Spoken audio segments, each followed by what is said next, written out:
won't find a finer array this side of the strait. You've a discerning eye. May Gilbert smile upon you.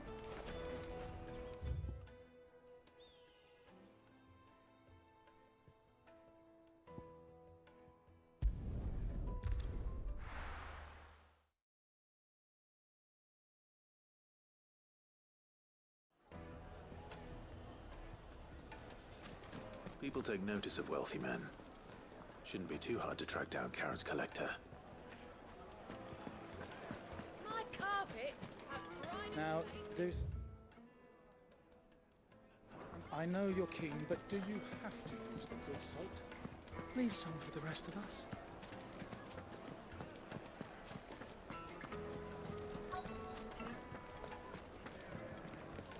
The Sendrake's fang is gone.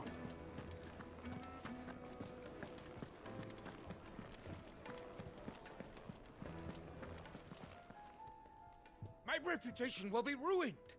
Ruined! Calm yourself, Lord Ignac, I beg of you, before you do yourself a mischief. Pardon the intrusion, but Out! Get out! I paid for these rooms so I wouldn't be disturbed. Leave me be!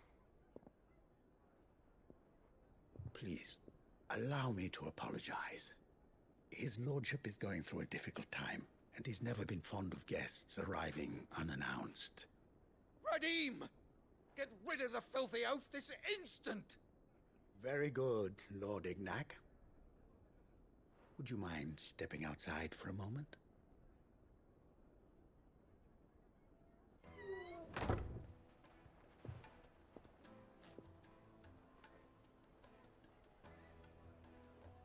I'm sorry if I've caused you any trouble.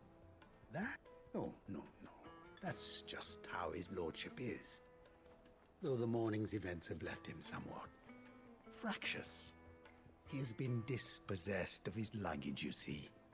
The thieves also made away with a considerable amount of coin. Coin the innkeeper will soon be keen to collect. I don't suppose a certain blade was among the stolen items. A single-edged sword. It was purchased from a merchant friend of mine. Ah, you know Lady Karen.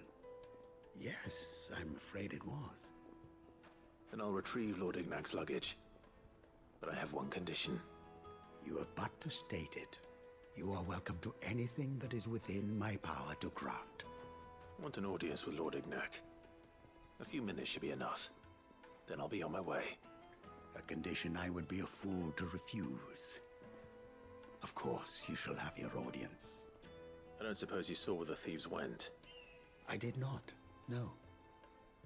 Though some discreet inquiries made on his lordship's behalf mean that I know where you might find them.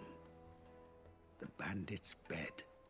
Every ill-gotten coin in Dalimil is said to pass through that disreputable corner of the Valcroy.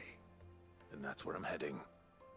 I shall speak to Lord Ignac in your absence, and arrange for an audience upon your triumphant return. That will be very kind of you. Farewell, and best of luck.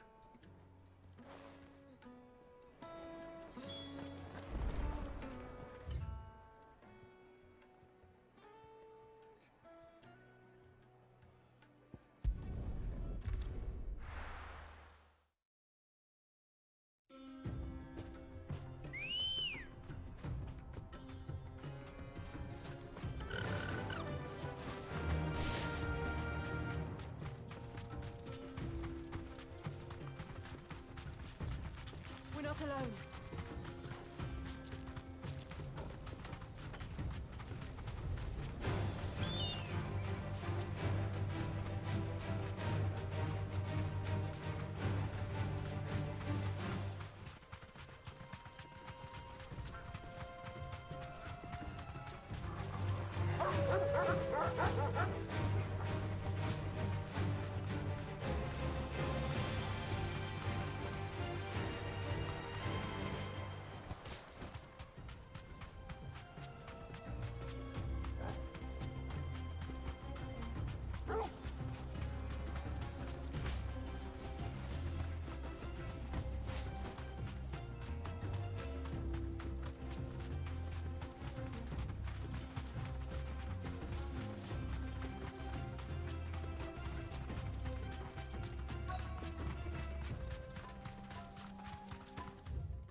yours, Torgal!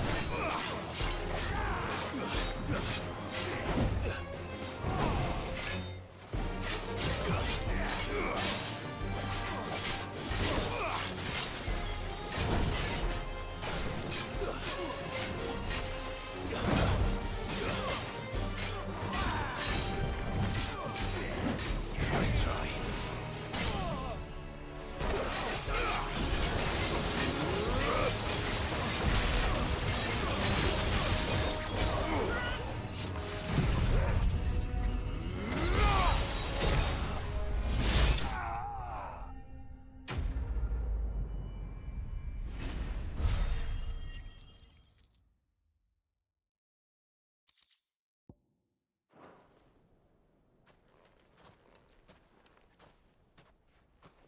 This must be Ignac's luggage.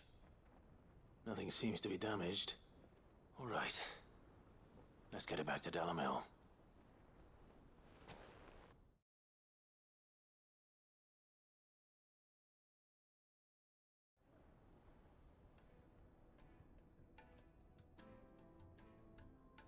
I hear I have you to thank for the return of my effects. What shall I call you, my good man? Wyvern. Glad to make your acquaintance. A formidable name indeed. Well, Wyvern, I appear to be in your debt. Redeem here tells me you wished for an audience. Is that all? A few moments of your time should suffice, yes. You're a peculiar fellow, Wyvern. All right, speak. Master Wyvern was wondering if you could tell him about a certain single-edged sword you recently acquired. Oh, a true work of art, that one. Karen drove me hard on the price, but I would have sold her Radim here to get my hands on that sword. It was made in the Outer Isles, far beyond the Twins, and is used exclusively by the practitioners of a unique school of swordsmanship. They believe no combat should ever exceed a single strike, and hone their blades to such perfection that none ever does. Each sword is made for that one perfect stroke, and for that stroke only. They crack upon a second blow. There's a brutal sort of beauty to it, really. But how do they hone such an edge? Fine question. Why, they use a whetstone, of course. Whetstones, rather. A whole array of them, ranging from the coarse to the fine. 10,000 licks with the sharpening stone, then 10,000 more. But it is the final stone which lends the blade its legendary sharpness. A mineral quite foreign to this great realm of ours. And that is the key. The secret ingredient. Wyvern, it occurs to me that my little lecture is hardly equal to services rendered. Take this, together with my regards. The very stone of which I spoke, far rarer among collectors than even the blade itself, and a far more fitting payment. Thank you. Pardon the intrusion, my lordship. However, it is long past time we prepared ourselves to depart. So it is. I am locked in bitter competition with a rival collector of curiosities. I am one step ahead of the unscrupulous scoundrel, but he is hard at my heels. And there are many other collectors out there. Too many to count, but only one do I consider my nemesis. Lord Byron Rosfield. And is a perennial thorn in my side. I can imagine. Farewell, Wyvern. May our paths cross again. Radim, we mustn't dawdle.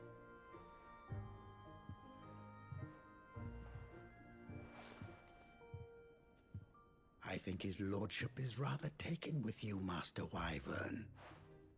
Thank you again for your assistance.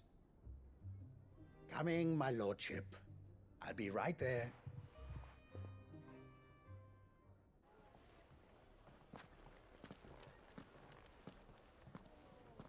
trust Uncle Byron to find such an interesting rival. Now, let's see what Blackthorn makes of this whetstone, shall we?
Clive, we weren't expecting you.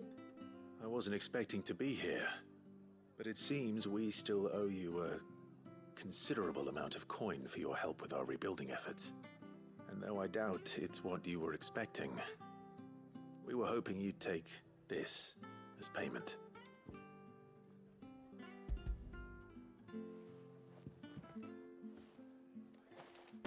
A star ruby? I can't accept this. It's worth at least twice what you owe me. More if you can find yourself the right buyer. Think of the difference as interest. Interest? If word got out I charged that much, no one would ever borrow from me again. Anyway, why are you the one here asking me about this? I'd have expected Otto. Bit much sending the Lord Marquis out to settle your debts, isn't it? The old goat working himself to death again. Something like that. Most days I think he's the only reason the hideaway's still standing. Same as always, eh? Back when the place was nothing but a twinkle in the eye of a recently retired Lord Commander, word is he was the first one Sid reached out to. Probably knew that without his strong arm and level head, the idea would never get off the ground. Sid may have been the face of the hideaway, but Otto's always been the backbone. And when Sid passed away, we were all worried that would be the end of it. That Otto would just give up. His death was hard on everyone. But it must have hit Otto hardest of all. But he didn't give up, did he? Quite the opposite, in fact. If I recall, he was the one who nominated you as Sid's replacement, and rallied the rest around you. I reckon what he saw in Sid, he saw in you too. And don't we all? Doesn't hurt that you're half as stubborn and twice as handsome, neither. That, and you keep good company. I suppose I do.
is certainly quiet.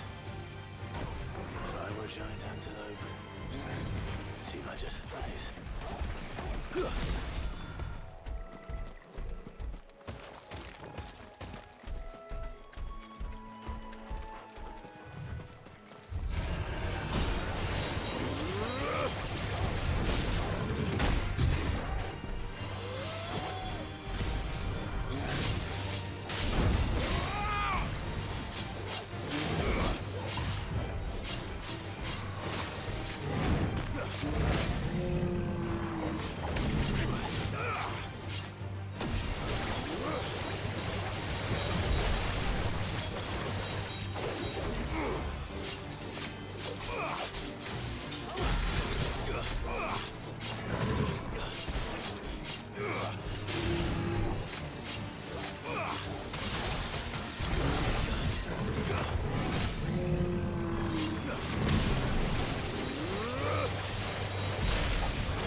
I doubt we'll find one bigger than that.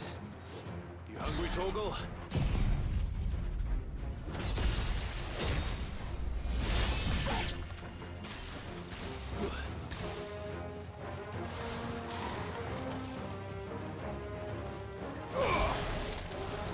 I'm hurt, Torgal.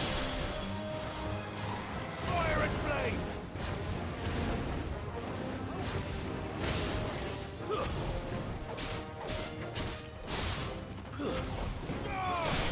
It's over!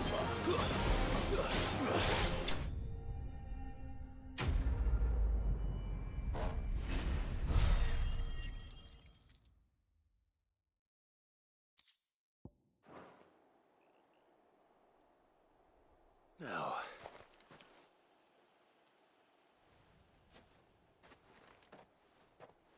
Will it be enough, I wonder?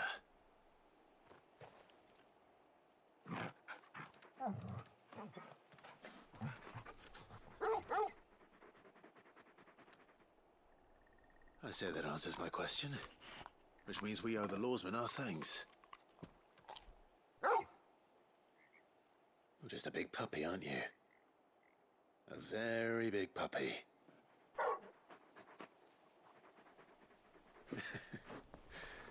You do know you can take that with you, Torgal. Lady Karen will be relieved to hear you've got your appetite back. Come on, boy.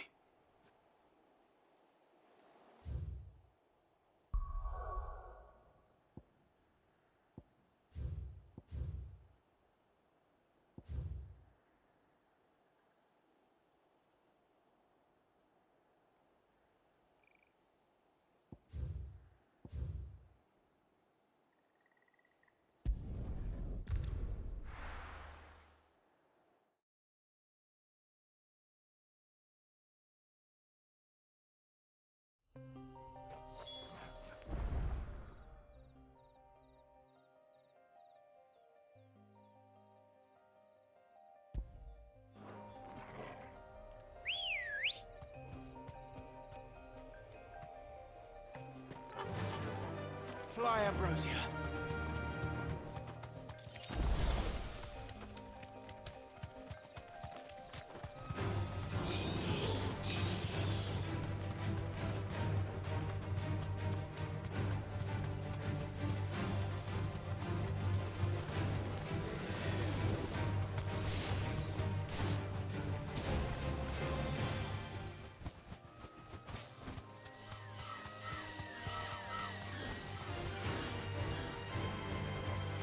Safe.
here.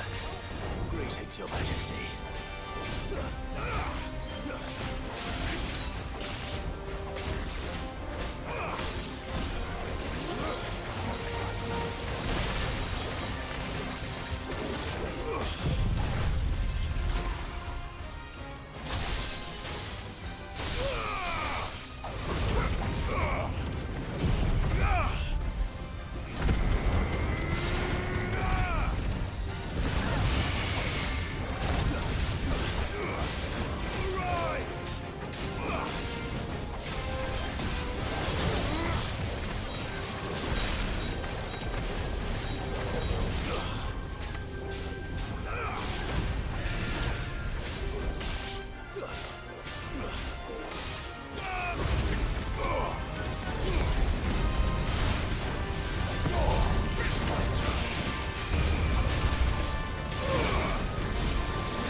Your reign is over.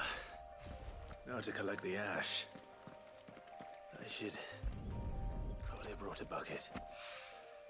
This looks like the stuff. Let's see if there's any more.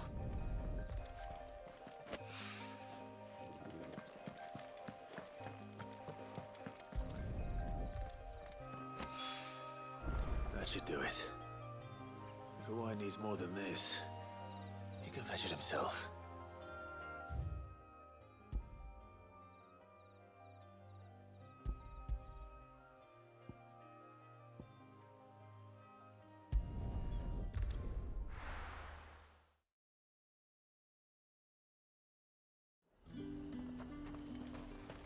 There's talk. How the hell is anyone supposed to...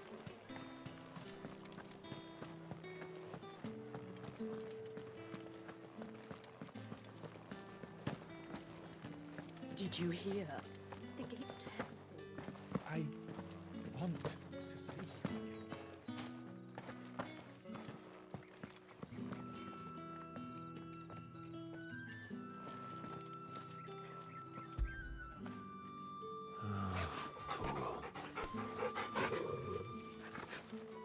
What am I going to do without Sweetwater and Oil of Talc? Milady, I come bearing gifts. Gifts? Whatever is the occasion.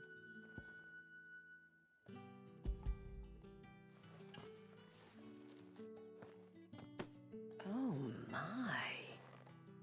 Clive, you really have outdone yourself. Otto asked me to give it to you. To settle the Hideaway's debt with the Veil. And to compensate you for the time it took us to do so. You disappoint me, Clive. I thought you might finally be warming to me. Tell Otto he can keep his baubles. I tried to tell him as much the first time around. The man owes me nothing, nor does the Hideaway. My contribution to the restoration effort was made freely and willingly. It was the least I could do. You once told me Sid did you a kindness. I'd like to do the same. Please, accept it. For my sake. And for Otto's. For all of us. For all you've done. It is rather fetching, isn't it? Very well. Otto is lucky to have you, Clive. I doubt anything could ever replace his son. But you and the others at the Hideaway are the closest thing he has to family. Otto had a son. Long ago, yes. Sid told me Otto lost him when he was just a boy, and blamed himself for not being able to stop it. I don't know how it happened, whether there was anything he could have done, but it was clear that it weighed heavily on him. I didn't know. How could you have? I doubt anyone did. Besides Sid, I've never met a man more keen to bear his sorrows in stoic silence. An ill habit, given that both have always been surrounded by friends desperate to help them. I'm beginning to see that.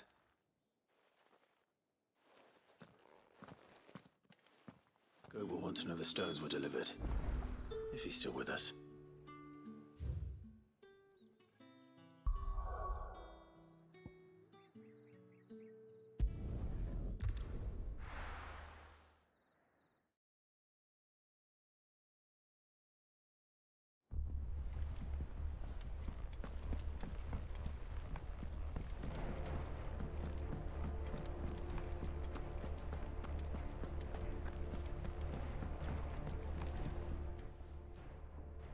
Sorry for the wait, but hopefully he'll agree it was worth it. You learned something about that sword, then? I did better than that.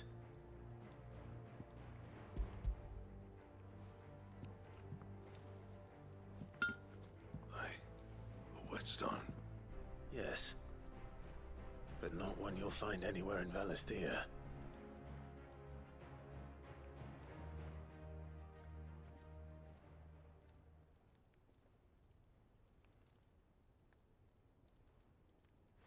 No wonder I couldn't get the same finish on the grinding wheel.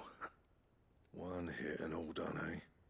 Might not be so bad if all you ever fought were duels. Good luck on the battlefield. Your second opponent would be your last, no matter how good you were. Even so, is there some way it could be used to give the Cursebreakers an edge? I think so, yeah. With this whetstone and the right kind of steel, I could probably even make a twin of the blade that rattled me. But there'd be no replacing this little rock once I worn it down to a sliver. I reckon we get a dozen swords from it, if that. Swords that the Cursebreakers wouldn't know how to wield properly, and that would see them through a single fire piece. Nah, no point trying to copy that thing. Be about as much use as a wax anvil.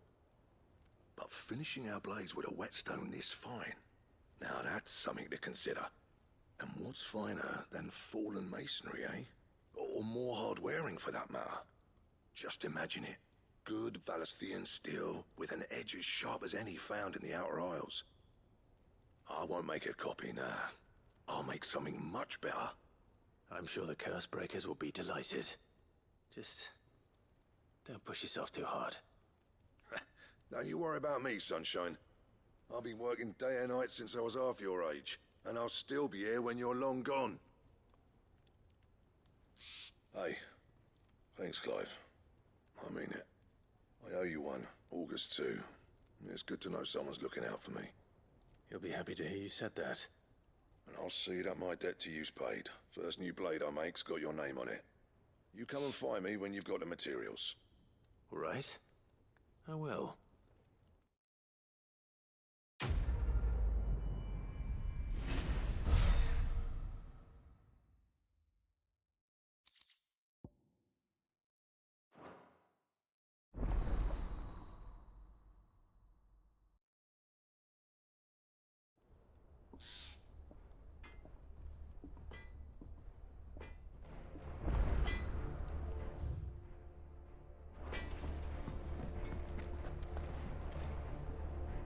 I noticed you and Torgal had gone off somewhere.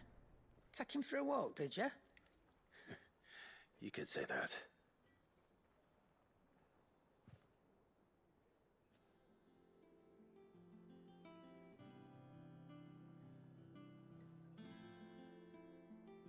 So, Molly's leftovers weren't good enough, eh? That'll teach me for treating you like you're still a pup. All right, no need to shout. Now we know what you're after, I can see about getting some in. Speaking of which, I brought one for later. Can I leave it with you?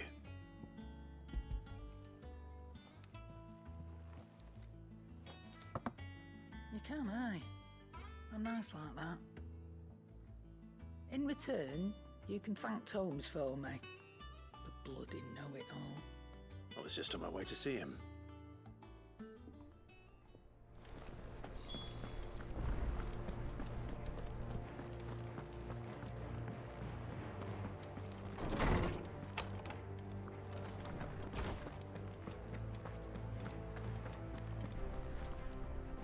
Ah, Clive. Were you able to locate your quarry? We were indeed, Lawsman.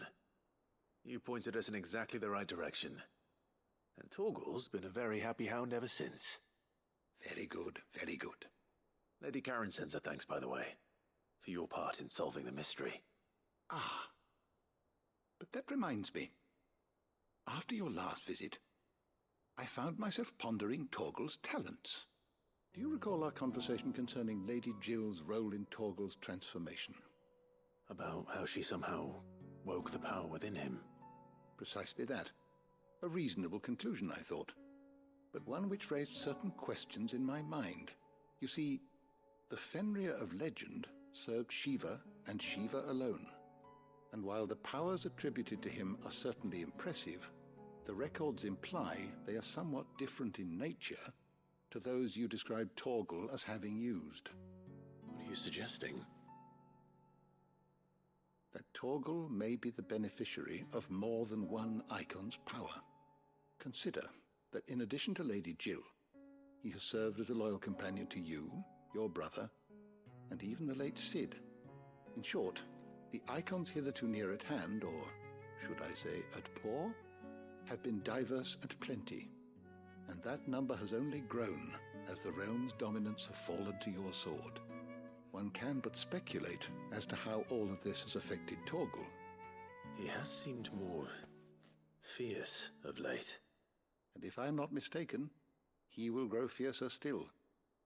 We are fortunate indeed to be able to count him amongst our allies and not our adversaries.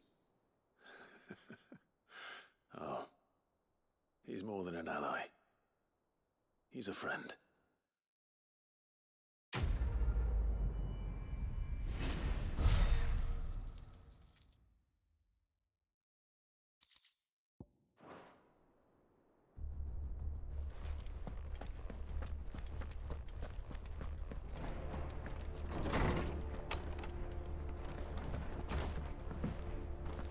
The nobleman who visited. Thank you, Clive. What can I get you, Cid? That's what we like to hear. Knock 'em back, everyone. Sid's buying.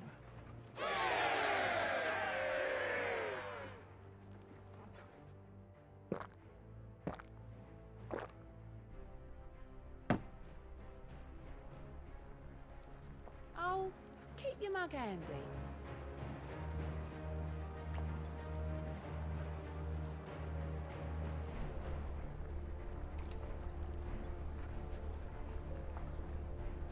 Welcome back, Cid.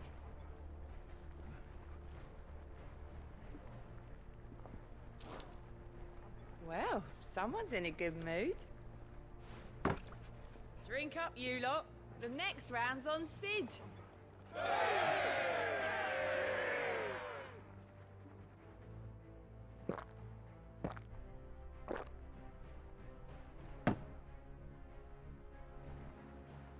Oh, you're not leaving already, are you?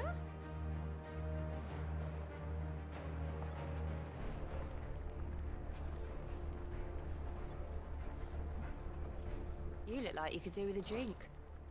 Coming right up.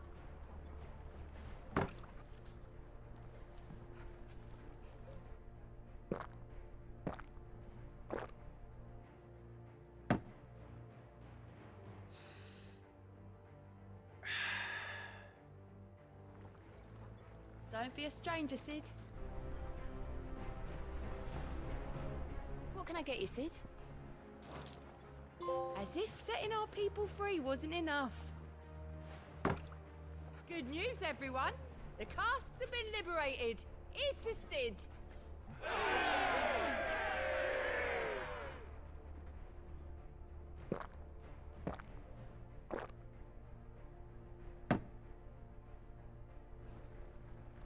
Oh, you're not leaving already, are you?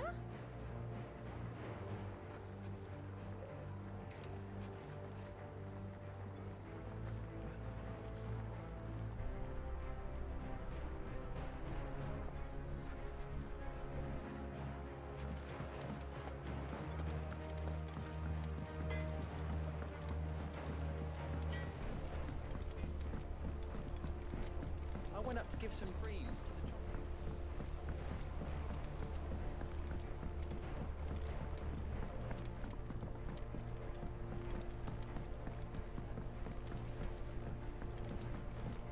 Wish I could take one of our birds.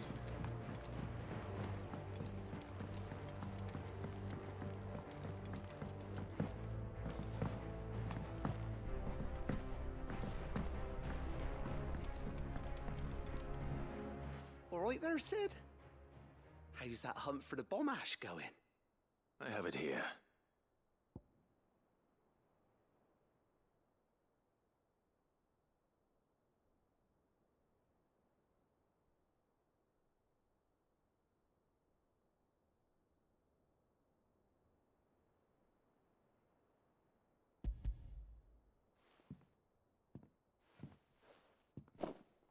That's the stuff. And plenty of it, too. Enough to keep the Alembic bubbling away for a good old while. You're a gent. Let nothing say otherwise. Right then. Let's get this contraption up and running.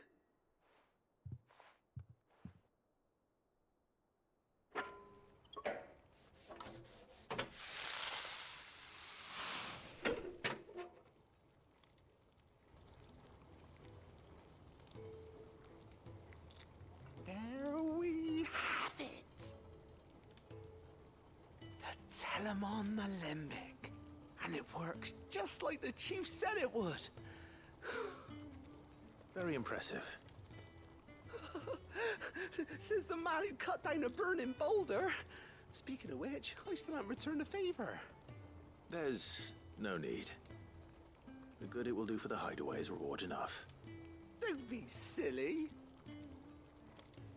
Why don't you let me take a look at that bag of yours? The one you keep your potions in. Reckon I could work some magic on that. What kind of magic? Well, we happen to have isolated a substance in our test run of the Alembic that I reckon will make even the toughest leather supple as anything. Thought we might use it to breathe new life into old boots and the like. Save the hideaway a few gil. But I reckon if we slap a bit on your bag, it'll loosen it up enough for you to squeeze in a bottle or two more. Well, it can't hurt to try, I suppose. That's the spirit. Leave it with me. I'll only be a mo.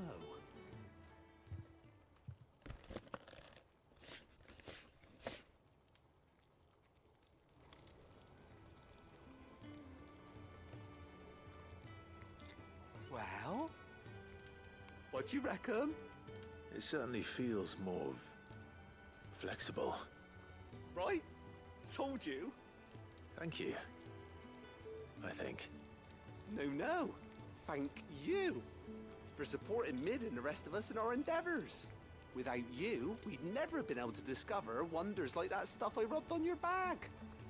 And I'm telling you, there's plenty more where that came from.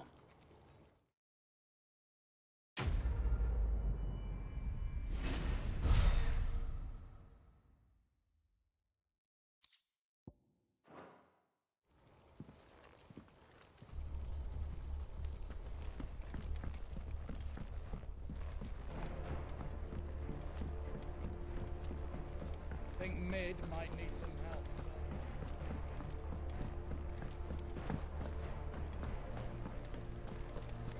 When it comes to boyish charm, Boots has them.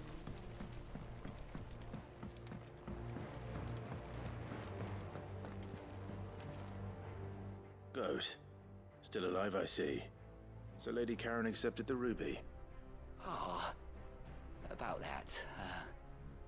I tried my best, but she was just too stubborn to take it. She threw it right back in my face, in fact, and told me I could stick my stupid stone where the sun don't shine. Karen refused payment. I hope it wasn't something I said. I'm sure you were as tactful as ever. Let me see what I can do. Oh, wonderful. I hope you have better luck than I did.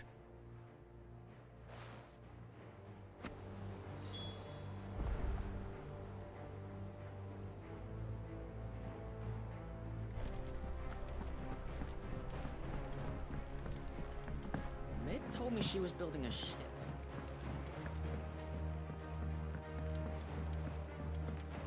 I don't know where Sid gets the energy.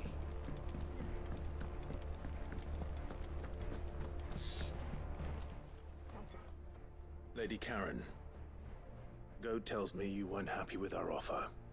Would you prefer the debt was repaid in coin? What debt? I don't recall lending any of you lot me hard-earned gil. I may have tossed a talent or two in the Hideaway's coffers, but those were donations, and you can hardly call it charity if you go asking for it back. Of course not. But one good turn deserves another. And our circumstances have changed. Surely you wouldn't shun the gratitude of a pauper who happened to have become a prince. Oh, so you're a prince now, are you? Fine. But I'm selling it and taking what I'm owed, then you're getting the rest whether you like it or not.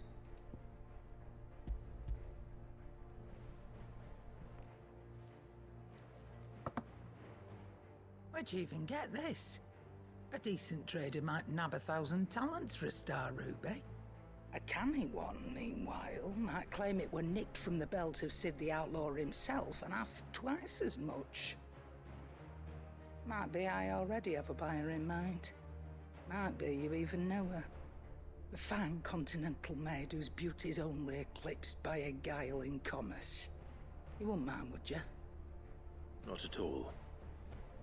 Just be sure to tell her that it's always a pleasure doing business.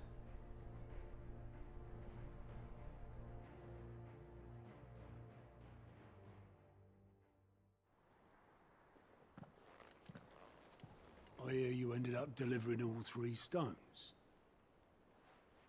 Thanks to this lump. I sometimes wonder what I pay you for. Speaking of which,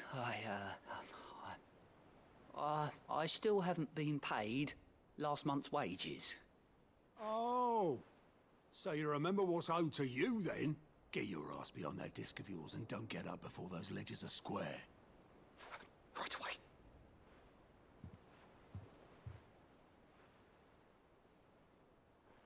I've seen that before. You have, yeah. Plenty of times. It was the only goblet Sid ever used, either out of habit, or because the filthy sod couldn't be bothered to find a clean one. I knew so little about him. Like most people. Martha and the Dame both seem to have fond memories of him. I bet they do. How long did you know Sid before he... Before he died. 20 summers, give or take. Back in the day, I was a purser on a trade ship, which is where I met him. He bought passage to... I forget where. But having nothing better to do on the long nights, we set up drinking island rum till the morning bell dragged me back to my duties. Quit my post not long after that. On account of making a fine maiden's belly fat. But me and Sid stayed close, promising we'd one day sail the seas again. That was before fate stepped in and said she was having none of it. The magic woke inside my son soon after his first name day, and there was no hiding his knack. Couldn't you and your family have... My family were the ones who summoned the constable, wanted the monster taken away. I couldn't turn my back on him, forget what I felt, and I couldn't for the life of me understand how they could. Luckily, Sid was of the same mind as me. It was him who stood beside me when all I wanted was to tear the whole world down. Him who cried for me when I had no tears left of my own. Him who swore he'd do everything he could to stop it from happening again. And he was true to his word, too. Left the Royal Army once and for all. His ranks, his ribbons, gone. Just like that. Threw away everything he had. All to right a wrong that no one else had the courage to face. I knew then I'd follow that man to to the ends of the earth.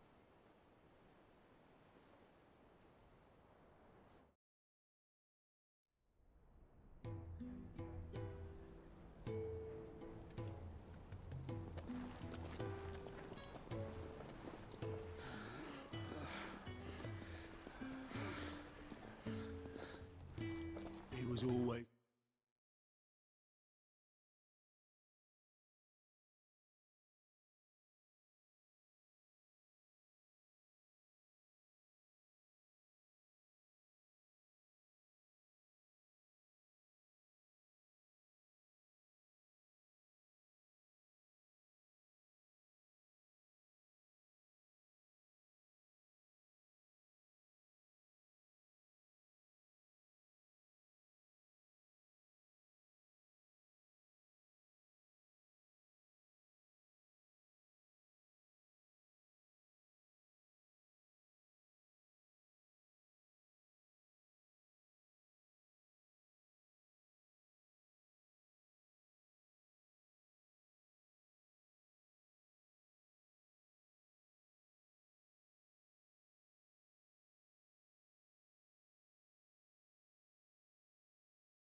Too clever for his own good, was Sid.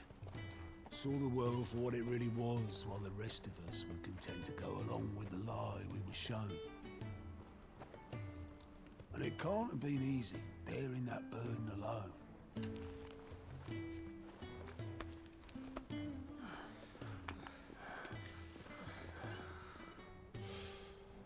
But he didn't let it stop him. He never lost faith in what he believed was right. And that gave us faith in him. Faith he'd steer us true. So I swore to myself that I'd always be right behind him, ready to catch the stubborn sod, if ever he should fall.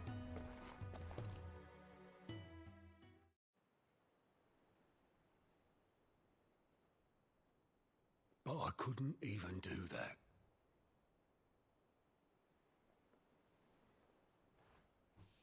Ignore me. Just the ramblings of a tired old man. Leave that lot. I'll tidy it up in a bit.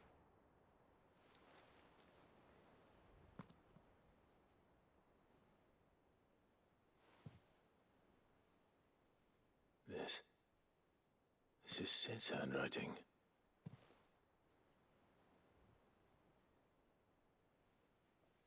Dear Otto.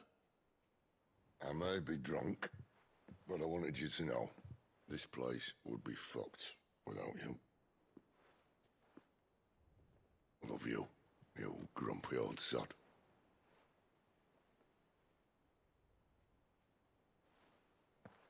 This note. Hmm? What about it? Sid was right. Without you, we'd all be lost.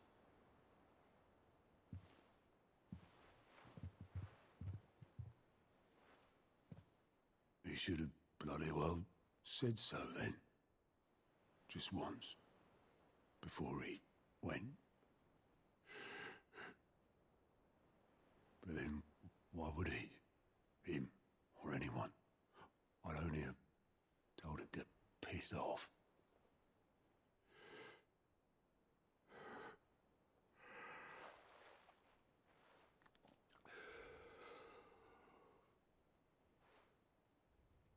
You're wrong, though. Both of you. It was never just me keeping the hideaway afloat. It was all of us. I just shoved people in the right direction. I barely seem to be able to do that anymore.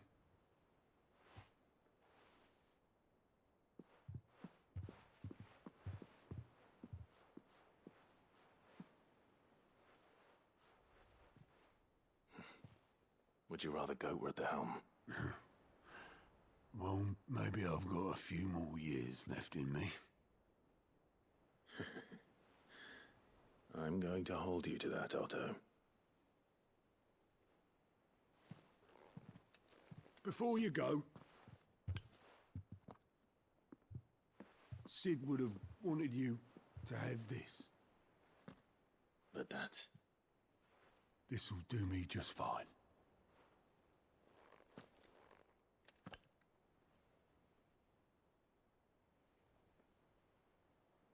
Thanks for the ray of sunshine. I'll see if I can't pay you back. Already have.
are your goods?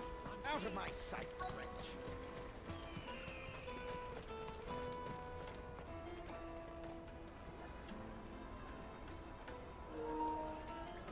Wonders!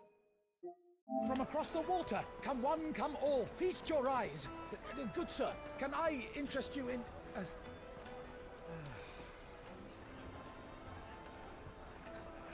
How much? For a measly crust of bread? You won't find any cheaper. Not nowadays. But you're more than welcome to look.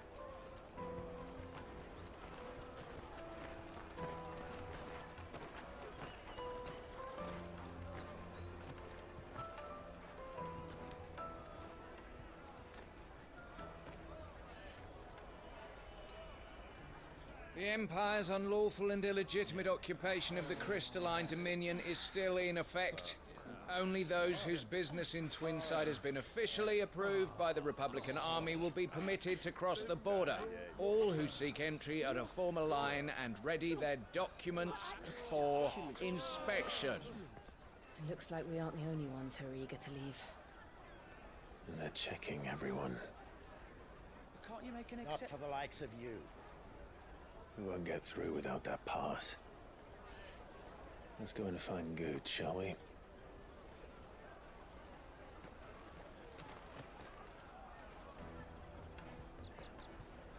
He must be around here somewhere.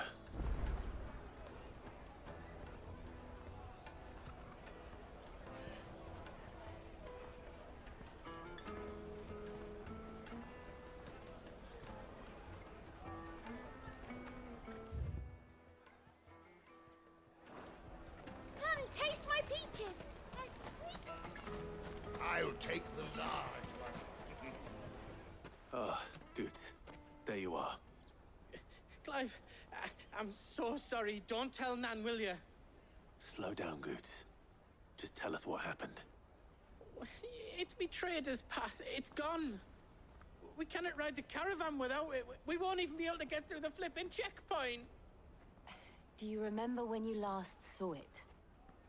It was in my pocket a minute ago. Then a bairn bumped into me and... Here. You don't think that they might have nicked it, do you? It wouldn't surprise me.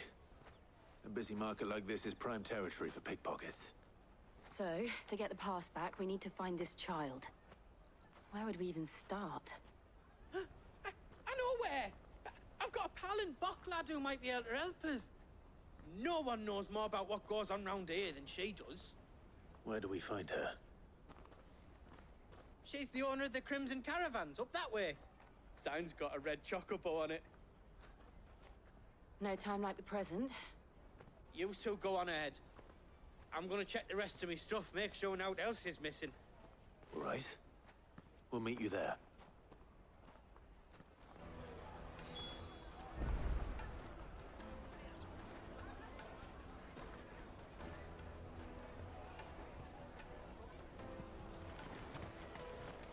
Let's keep an eye out for this red chocobo, then.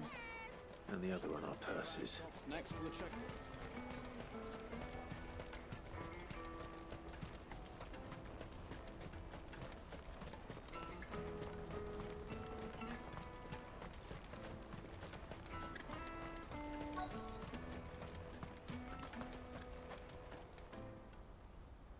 Looking to hire a coach?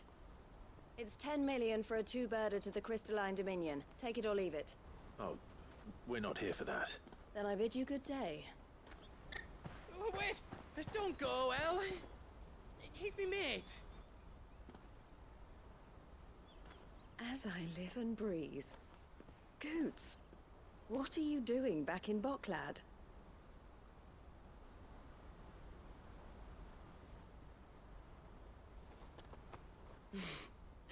I gather Lady Karen didn't send you.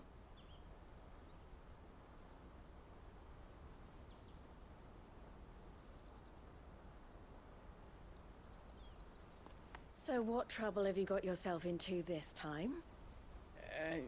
It's me trader's pass. It got stolen. By a little bairn. Of all the... You're the size of a marble. Honestly. Ugh. Goots told us that you know the markets well. Might you have an idea which little band could have done this? We don't intend to punish them. We just need our pass back. Then, we can be on our way. I see. So neither of you has a trader's pass either. Not that anyone would take you for traders, but I suppose that's why you came to me, correct? Now, I can't say for sure who took your pass, but I suspect I know why they did it. Let me explain.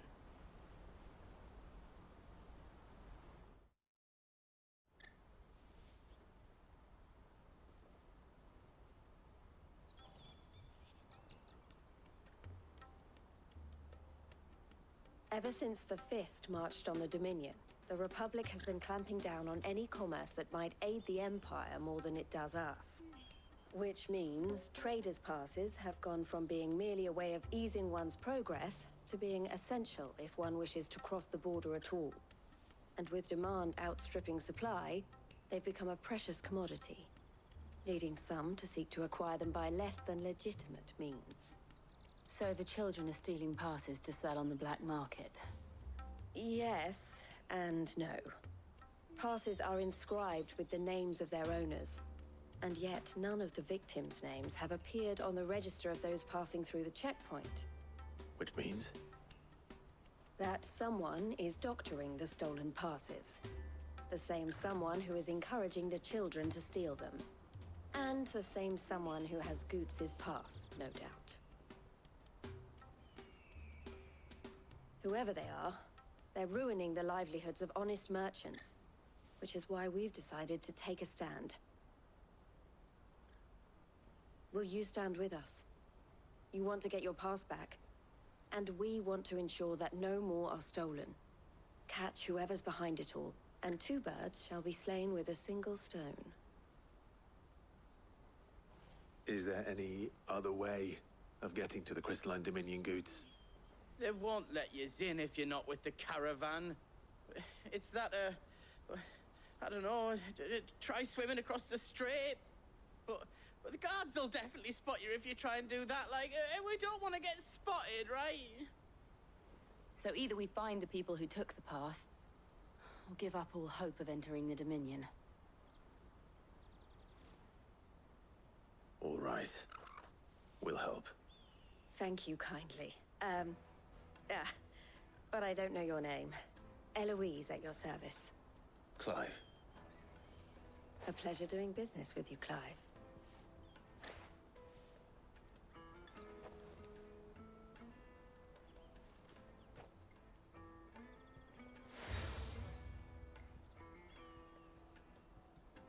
The proprietor of the furniture makers by the coach stop is spearheading the search. Wear that, and he will know you for a friend. I suggest that you speak with him first. The furniture makers. Understood.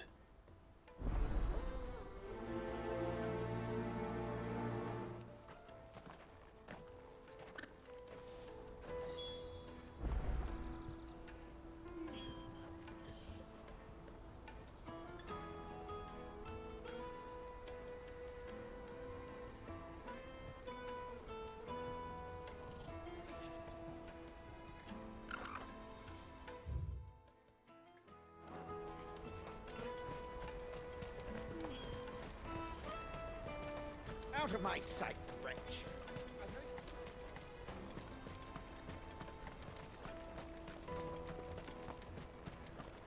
Come on, come on! Jug of snake spit for the road?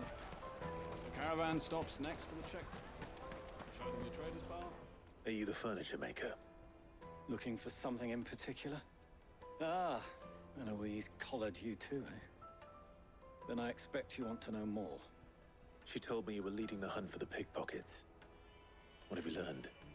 For one, that they're targeting the traders carrying the biggest packs. Harder to watch your back, see? And less chance of the mark giving chase if they're spotted. Not that they'd be likely to catch them. Those imps know every inch of this warren like the backs of their hands. Their eyes must have lit up when they saw Goots. The fishmonger round by the gate's been trying to track down the children involved.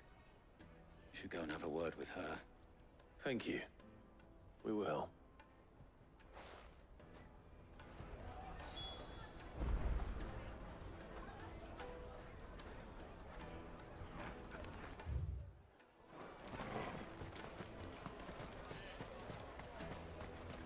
You won't find anything of this quality in Twinside.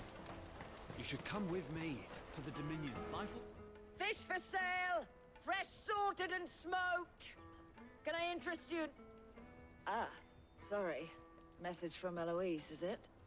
She's asked me to help her. To help you find the pickpockets. Is that so?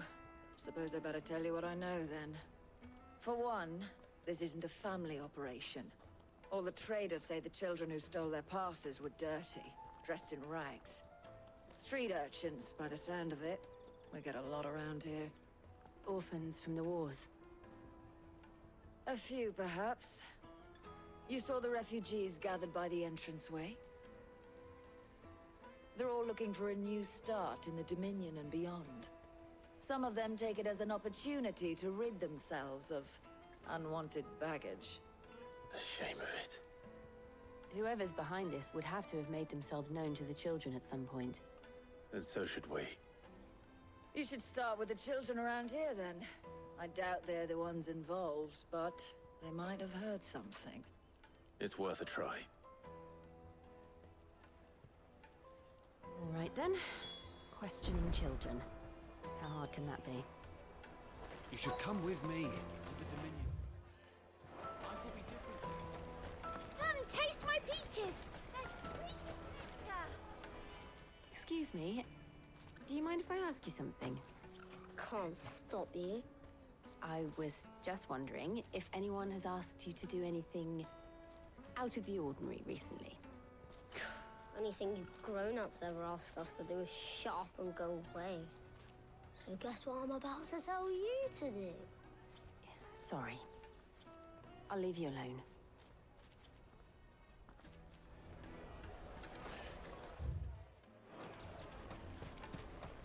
I'll take the large one. An excellent choice, my lord.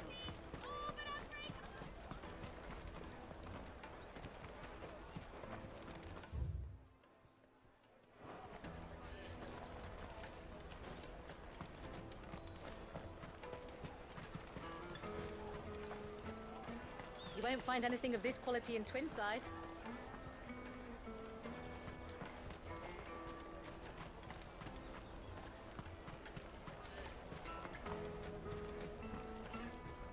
Do you have a moment? What do you want? What I want is to know who's asking children like you to pick pockets. I don't know. Nobody's asked me. What's picking pockets? Do you get paid for it? No, you get in trouble for it. So if they come calling, you know what to tell them.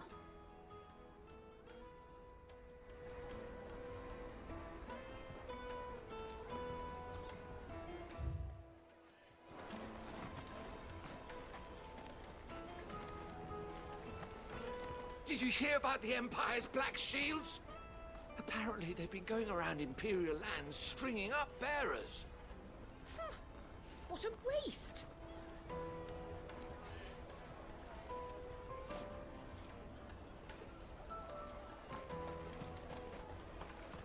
I'll take the large one.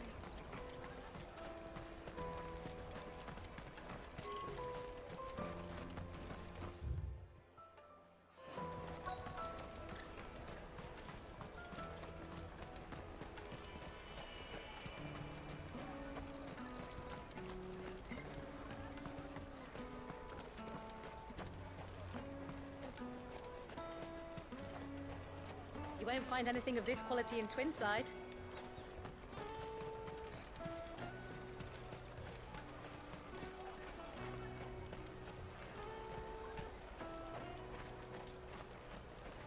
Jug of snake spit for... Excuse me? What do you want? I don't have any money. It's all right. We're not going to hurt you. We just want to talk. What about? We've heard that some very bad people are making children like you steal from travelers. We need to know who's behind it so we can stop them. I don't know much about it, really. But my friend, Honza, he said he got a job. Doing something dangerous. Sounds promising. We need to find him and ask. Do you know where your friend might be? He's usually by the tents outside town. Thank you. You've been very helpful.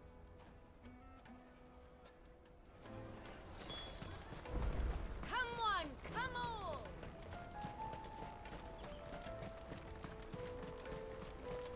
Peaches and pears. Let me carry your goods. I'm cheap. Porter for hire. That's that then. She must have meant the refugee camp. Let's hope he's still nearby.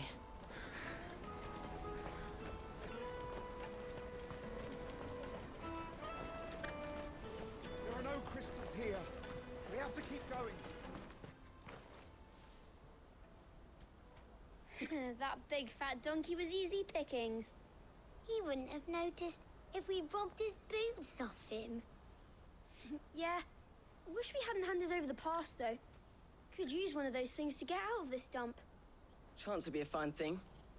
The moment they found out, they'd string us up by our guts. Would they now? Perhaps you'd like to introduce us to these charming characters. Shit! We're in trouble now! What do we do? You two get caught if you want. I'm off. Hunter, where are you going? So that was Hunter, eh? Jill, you watch these two. I'm going after him. All right.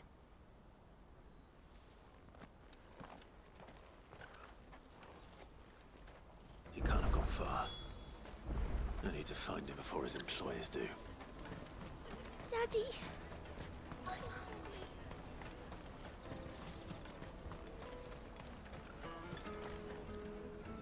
Did you see a boy run past? He stole something from a friend of mine. There was a boy ran back there towards the Chocobo pen, but...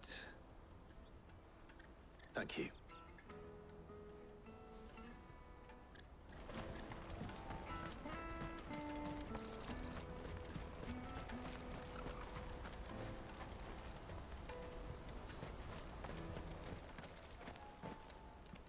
Oh, shit. Cornered. It's all right, Hunter. I'm not going to hurt you. I just want to ask you some questions. Fine. Not like I've got a choice. I'm looking for the people who are making you steal for them. Who are they? Called themselves the Carstones. They said they'd give me a good gill if I did what they told me. I knew they were bad, but bread doesn't come for free. Didn't come at all half the time, before I started buzzing for them. You know, if I didn't do it, they'd just pick on someone else. Someone they could push around easier. Hunter. You found him then? Jill. Where are the other two? Eloise is watching over them. She sent Goots and I to look for you. You're... him! I haven't got your pass anymore, if that's what you're after. I gave it to the Carstones. Whatever you do to me, I can't get it back. Not that I go against them anyway. If it weren't for their gill, me and my mates would have starved.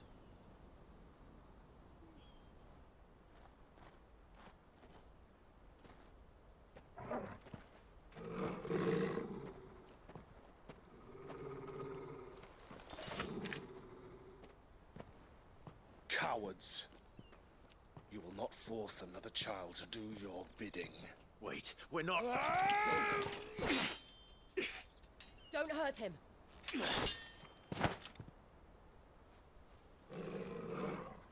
You're making a mistake. We're on the same side. Like hell we are. That brooch. Where did you get it? Master Theo? Goots. What are you doing with these people? Unless You're the ones my sister was talking about. Your sister?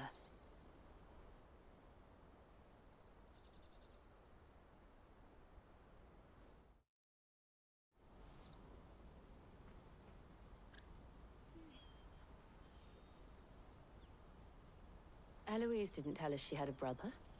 And why would she? I'm just her back and a blade. Theodore, at your service. Sorry about before. Theodore, what do you know of the Cast Stones? Vultures who have made Boklad their hunting ground. They prey on the desperate, stealing from those with Gil and bullying those without it into joining their flock. I'd been looking into their activities in hope of sparing the refugees any further hardship. But it seems they've already stooped even lower than I'd feared. Hansa's a good lad. Don't blame him for what they've made him do. If he and his friends hadn't agreed to work for the Stones, some other poor souls would have. On pain of death, most likely. Clive, was it? And my sisters asked you to help put an end to the pickpocketing. Then we all want the same thing.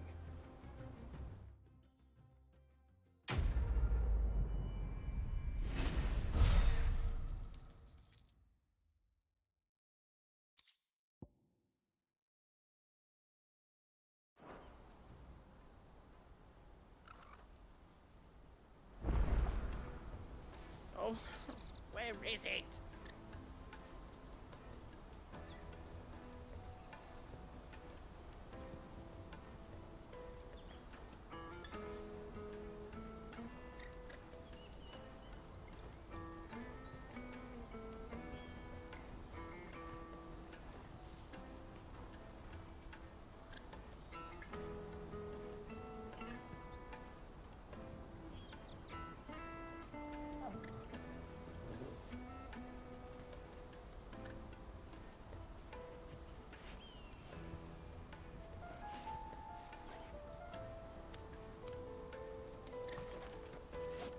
So, what's the plan? What else? We find the Cast Stones, and we crush them. You get your traders pass back, and I make Boklad a safe place again. All right then. All right then. Hansa, where are they camped? Don't worry. They'll never know you told us. Couldn't if I wanted to. They always come to town to collect the passes. Meet us outside the gate. I tried following them once, but they spotted me halfway down the trail. Said they'd string me up. We'll try it this time. Which way were they going? Back down the road towards Lateney's Cleft. To Lateney's Cleft, then.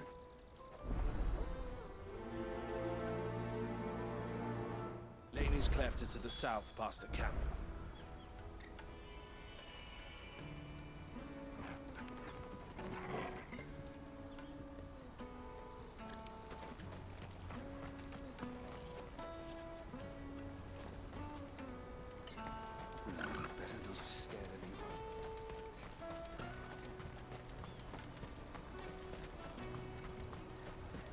That's that then.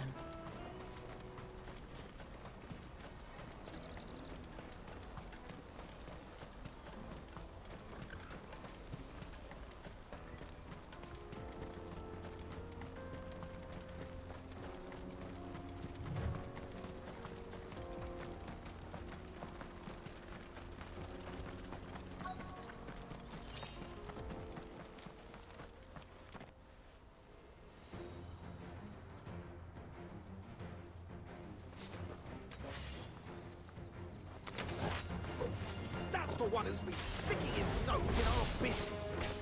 You should have minded your own. Farewell. All yours, Torgal.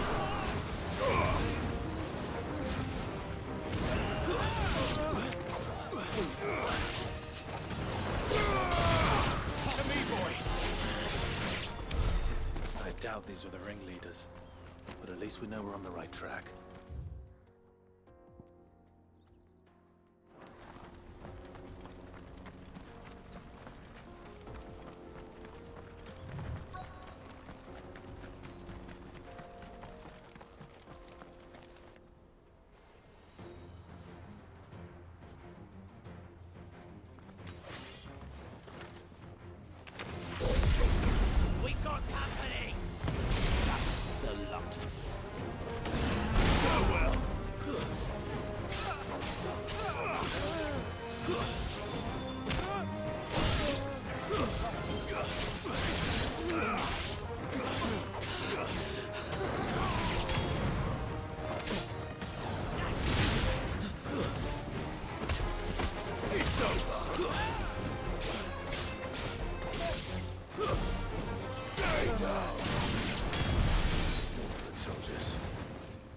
now.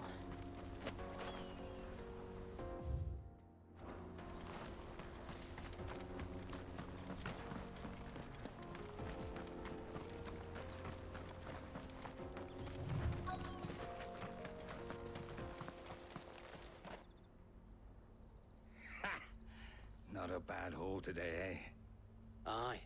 Some of our new recruits are natural-born ne'er-do-wells. Especially the little ones.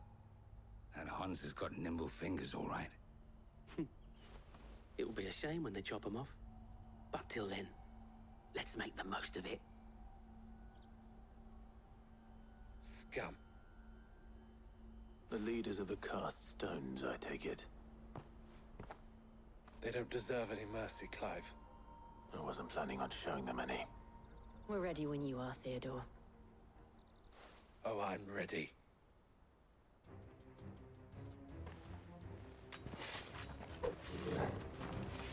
Fuck! It's that guard from Bokland! Kill him! Kill them all!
And they say crime doesn't pay. Gold chains, rings, purses. And traders' passes. Dozens of them. Have the names been changed? Not yet. I recognize some of them. No doubt Goots's is somewhere among them. Now I just need to sort through it all and return everything to the people it was taken from.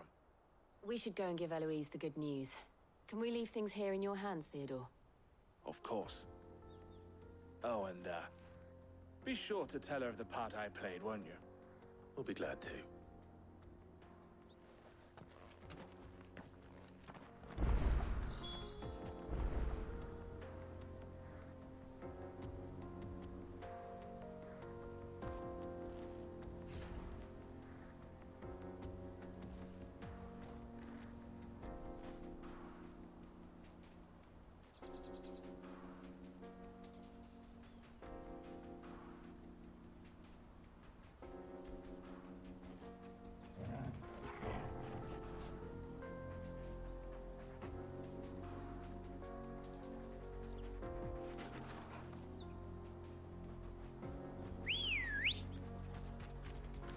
That's better.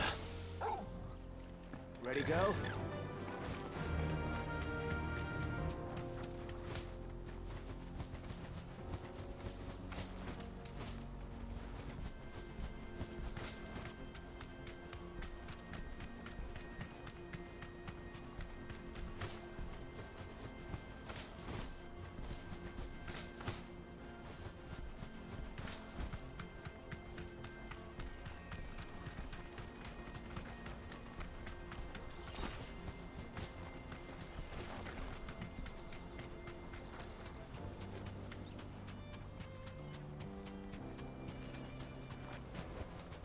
Back to the stables, girl.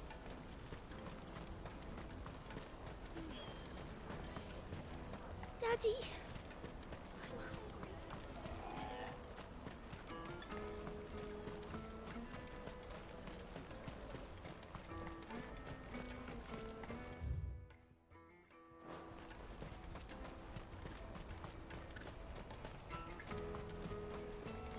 What are you looking for? A fine choice.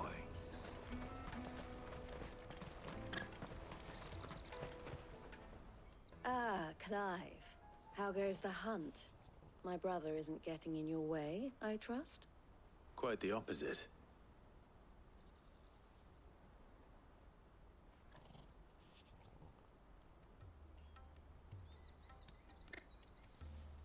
So it was the cast stones who were behind it all. Theo told me he'd been on their trail. And their demise solves 3 problems at a stroke.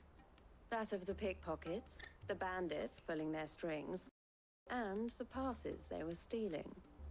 I only hope yours is among the items you recovered.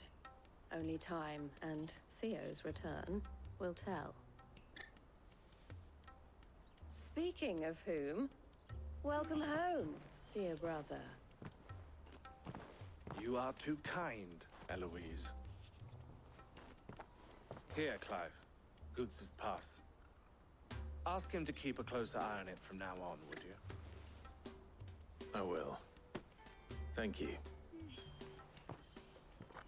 El, I've asked our boys to carry the rest of the goods back. Can I count on your help in sorting through it all? Of course. I'll make some space in the storeroom.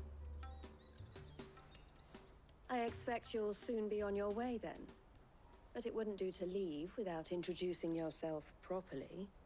Would it now? Sid. Don't look so shocked. We're on the same side. I don't understand. As you now know all too well, we at the Crimson Caravans are always happy to help those in need. For a small fee, we will move anything that needs moving. Be that goods to market, or bearers away from it. I was the first my sister helped escape. If it wasn't for her, I'd have been branded as a boy. I had no idea. It just so happens that we are seeking to expand our operation. And who better to join forces with than the leader in the field? Wouldn't you agree, Theo? I would. It seems our purpose is the same in more ways than one. So what would you say to working together again? It would be our pleasure. And our honor. The honor is ours. Here, Clive. This is for you.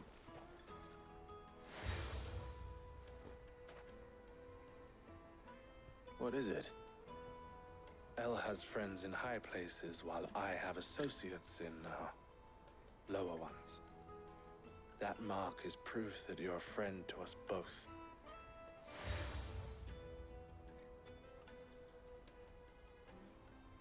I shall bear it with pride. Well, all that remains is to wish you a safe onward journey. Goots' pass should secure you a place on the caravan, but if you encounter any difficulties, we would be delighted to provide you with a coach of our own. For a discounted price, of course. Say, 9 million? We'll try the caravan.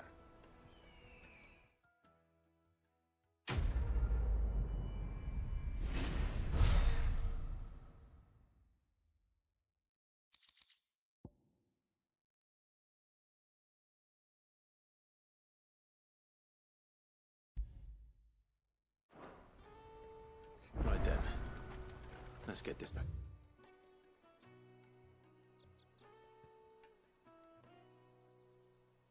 To Goots. And then it's on to the Dominion.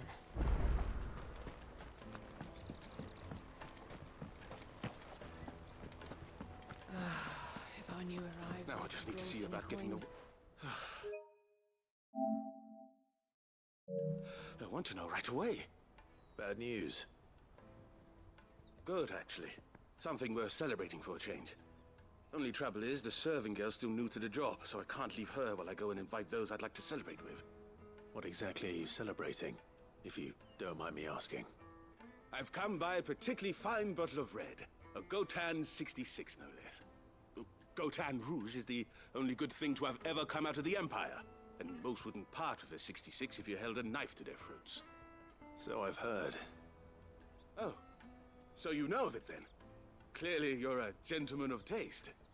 A gentleman who might sympathize with my predicament, perhaps? Would you pass the good news to a few friends of mine? I'll give you a little something for your time, of course. Sounds simple enough. So you'll do it? Marvelous. Thank you. You won't need to go far. All three of them should be right here in the market. There's Aldrich the porter, Milan the butcher, and Bollock, a guard over at the north gate. Three of the finest fellows in Boklad, if you ask me. Tell them to come to the tavern when they finish for the day. Stop by again when you let them know, and I'll give you your little something. I'll be right back.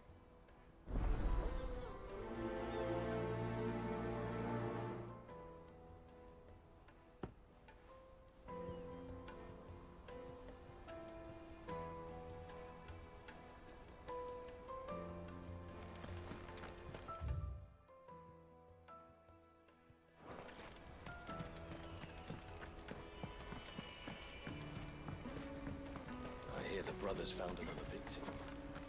Can you believe it? What's that? The third this month?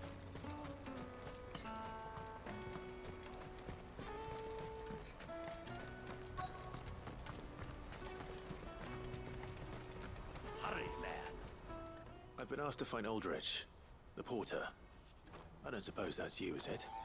That's me right enough. You need something delivered? The innkeeper sent me. He said there's a cup of Gotan 66 with your name on it when you're done for the day. A 66? Bugger me. If he's just got hold of it now, it must have been in the crates he had me carry down from Sambrek. From the Empire to Boklad.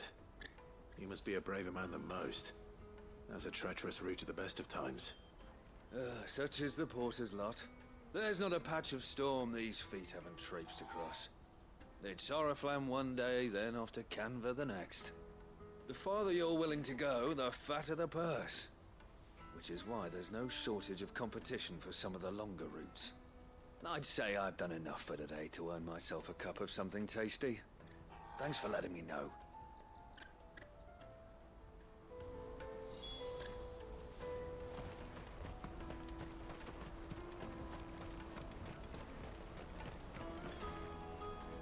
I see you've been of some assistance to Eloise.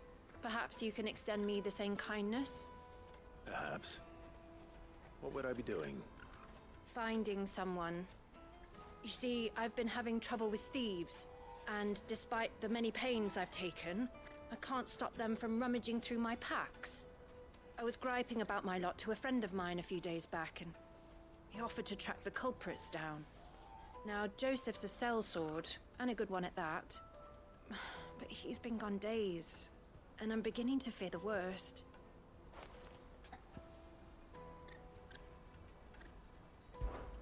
Any idea where his search for the thieves might have taken him? The old Zemeckis Road, perhaps? He doubted they would be fool enough to linger here in Boklad. Joseph's lived a hard life. Made him grey long before his time. I just pray he hasn't been killed over a few sacks of grain. I can't imagine there are too many grey-haired sellswords around. Hopefully someone will have seen him.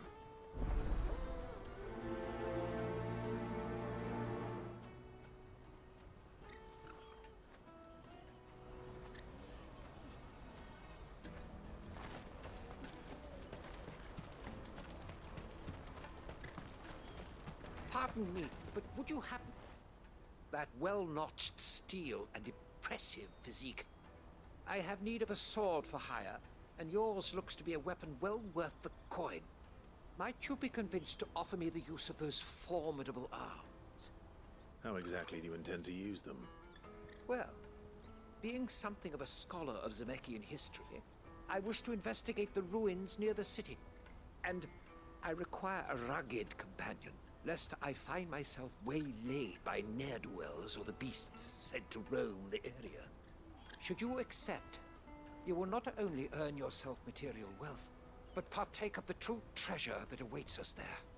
The rich and storied history of Zemeckis. Well, were you ever party to a finer proposition?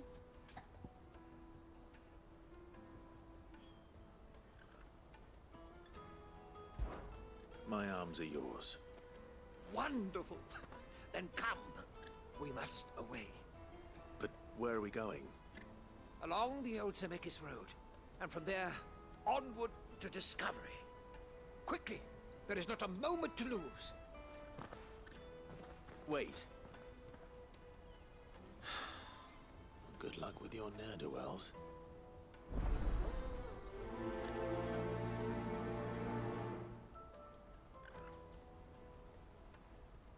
I'd better make sure he doesn't get himself killed.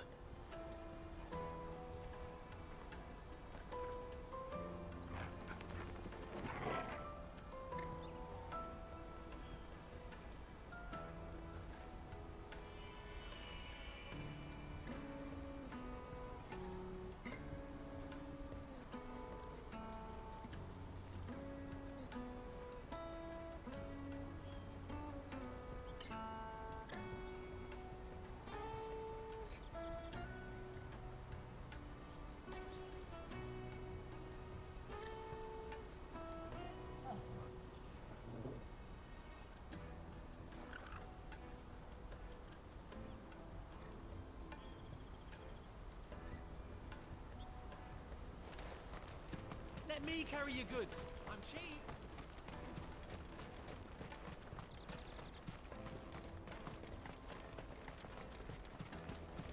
Come one, come all! Jug of snake spit for the road?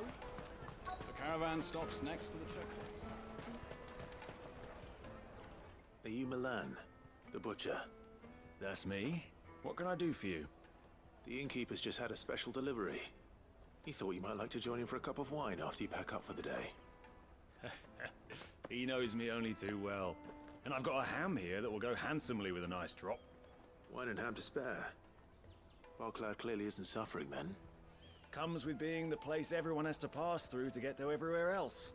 Those who travel the Crystal Road bring all manner of goods with them. We get meat from San Brec, herbs from Rosaria.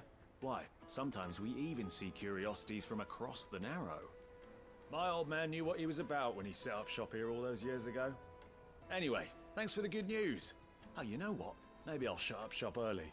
Wouldn't want to keep our friend waiting.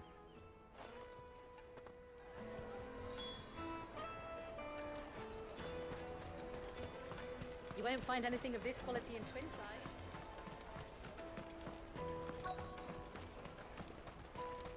The Empire's your enemy, not us. I'm looking for Bolek. I was told he'd be guarding the gate. Well, you found him.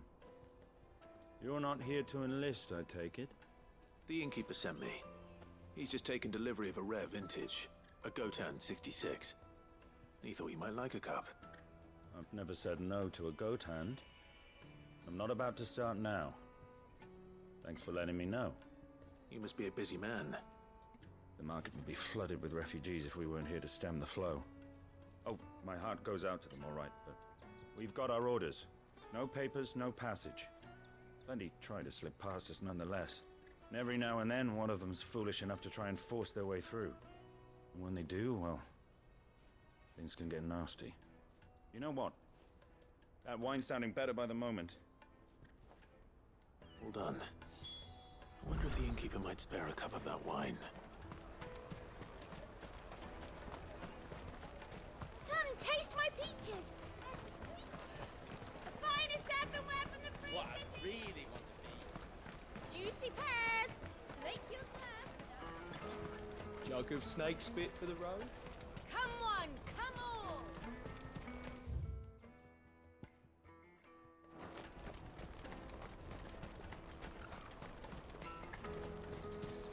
Out of my sight, wretch!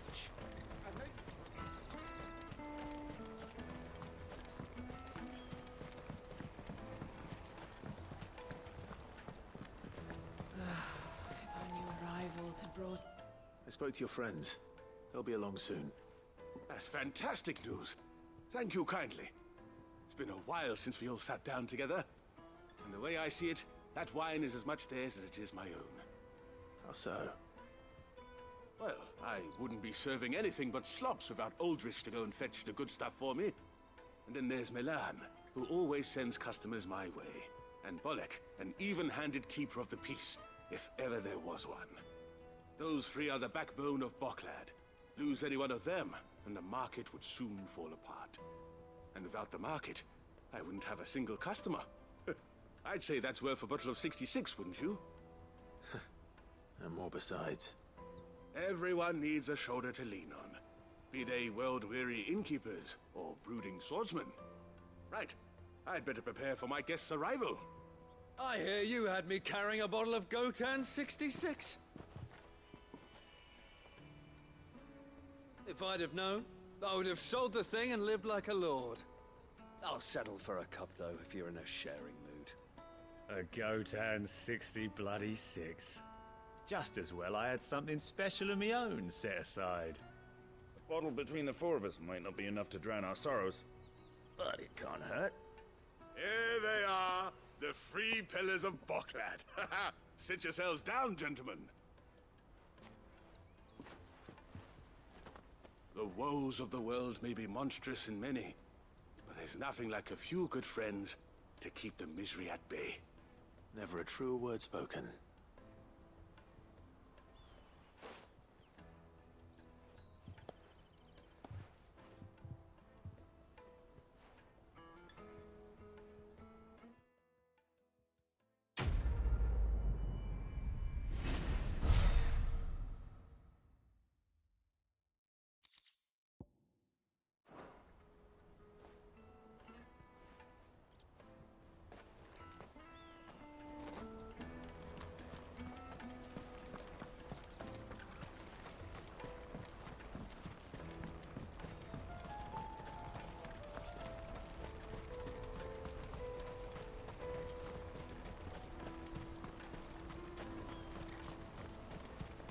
Porter for hire.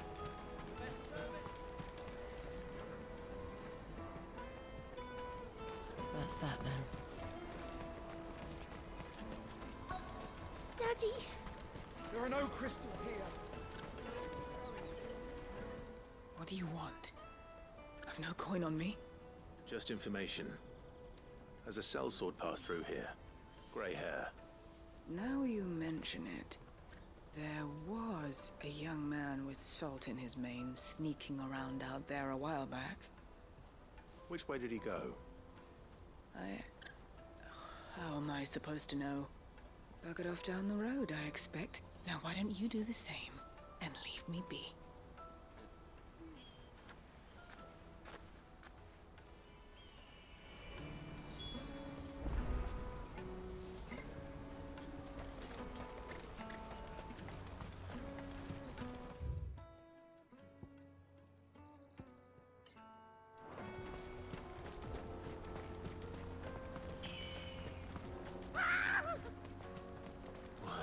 Surprised.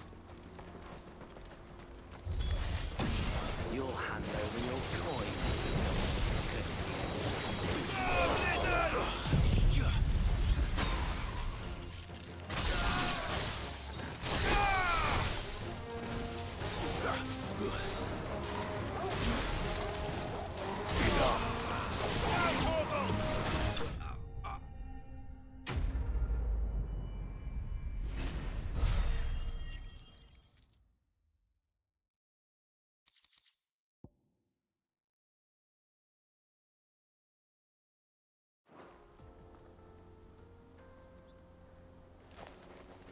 Are you hurt? Happily not, good sir. Thanks to your timely intervention. More importantly, we have arrived. Now, feast your eyes upon the marvel before us. Ruins, a relic of the fallen civilization. A sight so common that man is oft blinded to its wonder. Colossal vessels, dashed from the very heavens. Airships, we call them, with very little thought to what wonders such a word might describe. Oblige me, if you would. Does anything strike you as peculiar about this particular specimen? Though we ourselves find fallen ruins to be nigh indestructible, whatever gouged the final sin from the rock cleaved clean through the structure you see before you. A tantalizing mystery, no doubt, but merely one of countless enigmas in which Zemeckis history is steeped. Come, good sir. Our expedition continues. and we still have much to learn.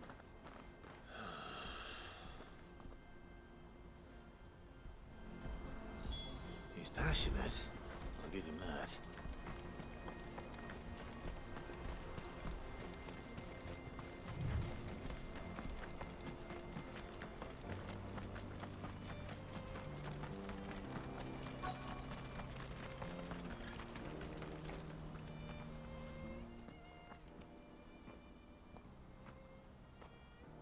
We don't want any trouble. Neither do I. I'm looking for someone. A grey-haired mercenary. Well, we haven't seen him. Yes, we have. We saw him climbing up the rocks. Those ones, over there. Maybe he found his thieves. Mum won't let me near them. She said there's goblins up there, and that they eat little boys for dinner. Shush, now. You've said quite enough already. I only told him what you said. I'd listen to your mother if I were you.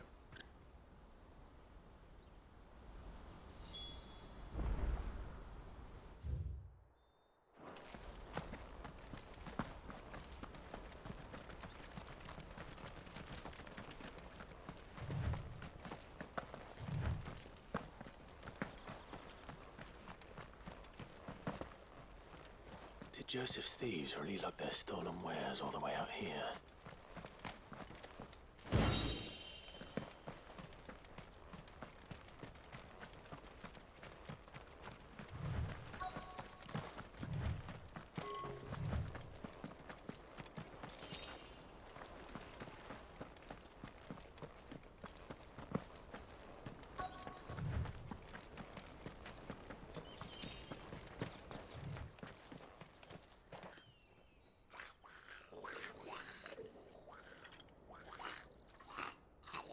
I think we found our thieves.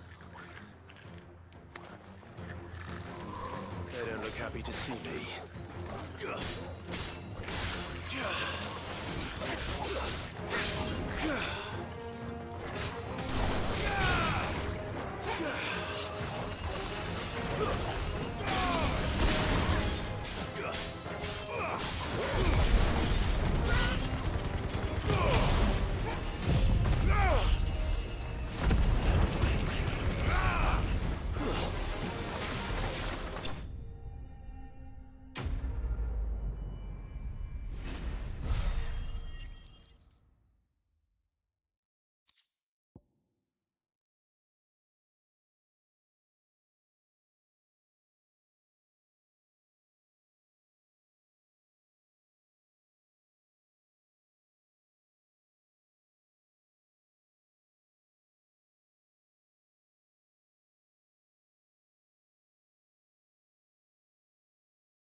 Let's get this over with. Stop! Don't kill him, he's just protecting his home. Joseph? So the boy was right. I don't know you. Your porter friend sent me to find you. She was worried you might have got yourself killed. Have I been gone that long? Wasn't hard finding the thieves. The problem was knowing what to do with them when I did. I take it things are more complicated than they appear.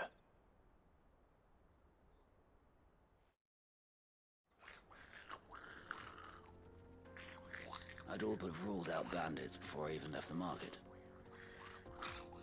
You know what that is? Because our thieves had no interest in gold or gems, or anything they couldn't eat for that matter. Add to that the rumors of goblins in the area, and the mystery practically solved itself. I soon found their cozy little homestead and all the missing food. I launched myself at them, full of righteous fury, but their leader was the only one who moved to meet me. The others, they huddled around that food, ready to die protecting it. They stole because it was that or starvation. I've been there myself, back when times were hard. So you spared them? And earned their trust into the bargain by the look of it. These goblins aren't native to the area. They don't know how to survive such barren lands, so I've been teaching them. And once they've learned to hunt and forage, they won't be fool enough to risk their necks in Boklad. I'm impressed. I didn't know goblins could be reasoned with. Do me a favor. Let the porter know I'm safe. I'll head back to the market once my work here is done. Oh, and don't mention the goblins. I don't want people coming here brandishing pitchforks. Not now this lot have sworn off thieving. Your secret's safe with me. I appreciate it. Thank you.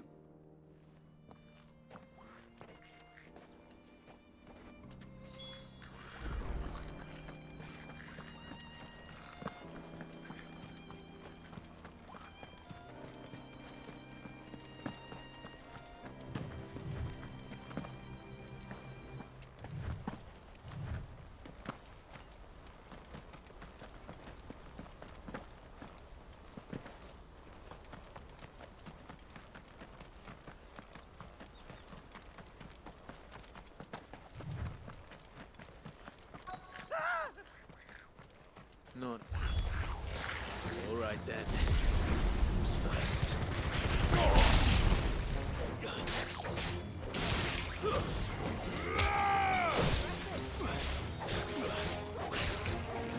All yours, Torgal.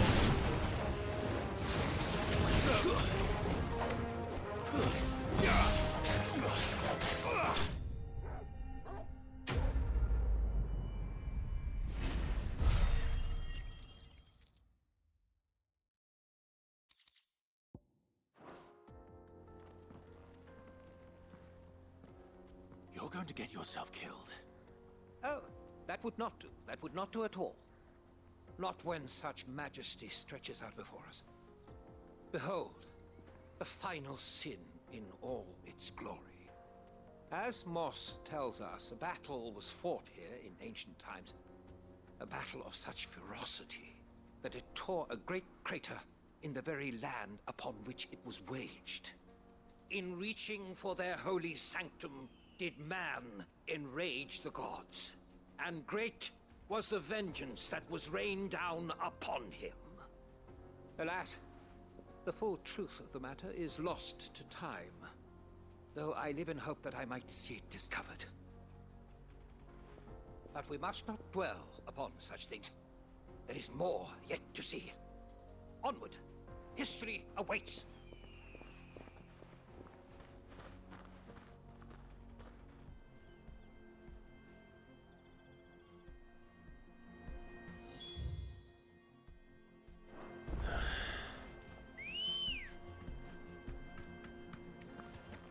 Good girl.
Still in one piece?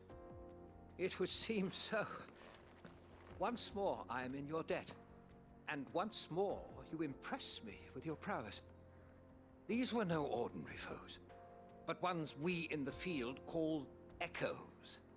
Though Moss the Chronicler concurs with the legends in attributing the fall of Zemeckis to a wrath wrought upon mankind by the gods, he offers little in the way of explanation. Could the ruins see before us here, in all their elaborate beauty, perhaps suggest an answer?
Could the construction of such miraculous edifices have been considered an encroachment upon the province of the divine?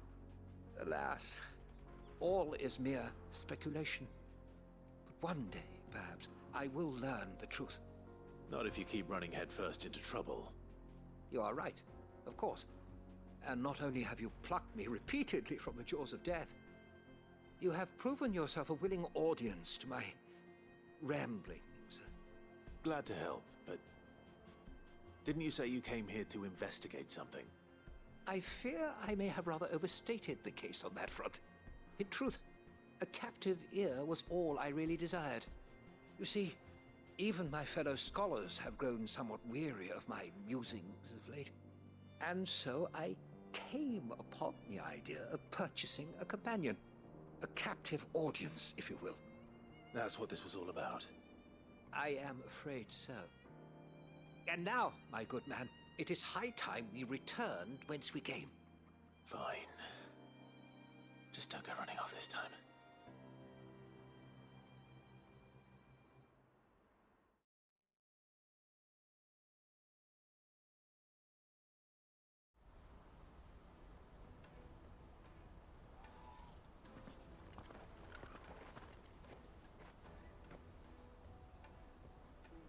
And so ends a delightful day. Here, your reward for humoring my selfish whims, plus a little extra for the trouble I have put you to.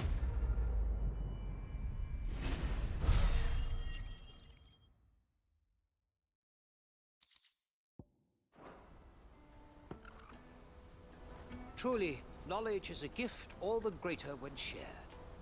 Thank you once again.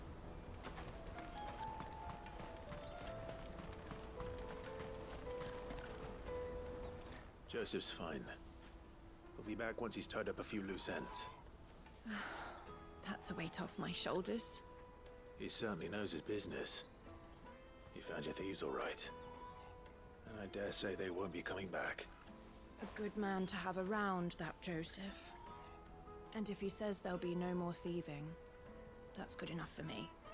Thank you for putting my mind at ease. Here, for your troubles.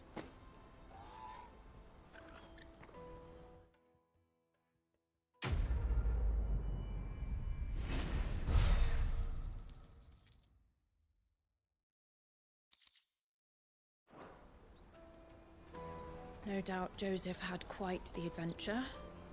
I look forward to hearing all the details when he gets back.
me carry your goods. Peaches and pears.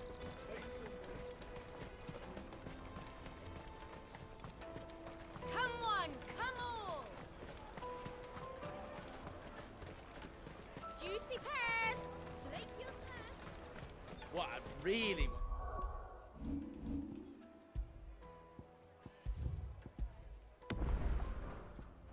He is a blacksmith. Here you are, good. Try not to lose it again. Me pass! You found it! Oh, thank you so much. Nan would have killed me if I'd come back without it. I'll have to say thanks to Elle and Theo, too. So should you, Hansa. You and your friends don't have to steal anymore. If anyone threatens you again, you know who to turn to. We do. And we already have. Miss L's given us a job shifting the chocobo shit out the stables. It's hard work, and the pay isn't half what we got from the Stones. But if we stick at it, we'll keep ourselves fit. You stick at it, then. And Goots, I'm sorry for stealing your pass. That's all right. I've got it back now. And all's well that ends well, eh? You said you're trained to be a blacksmith, right? Well, I'm gonna be your first customer.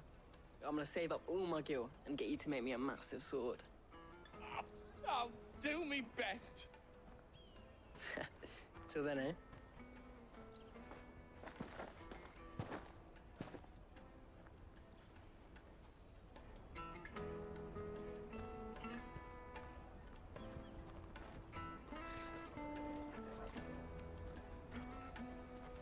All right. We have a place on the wagon.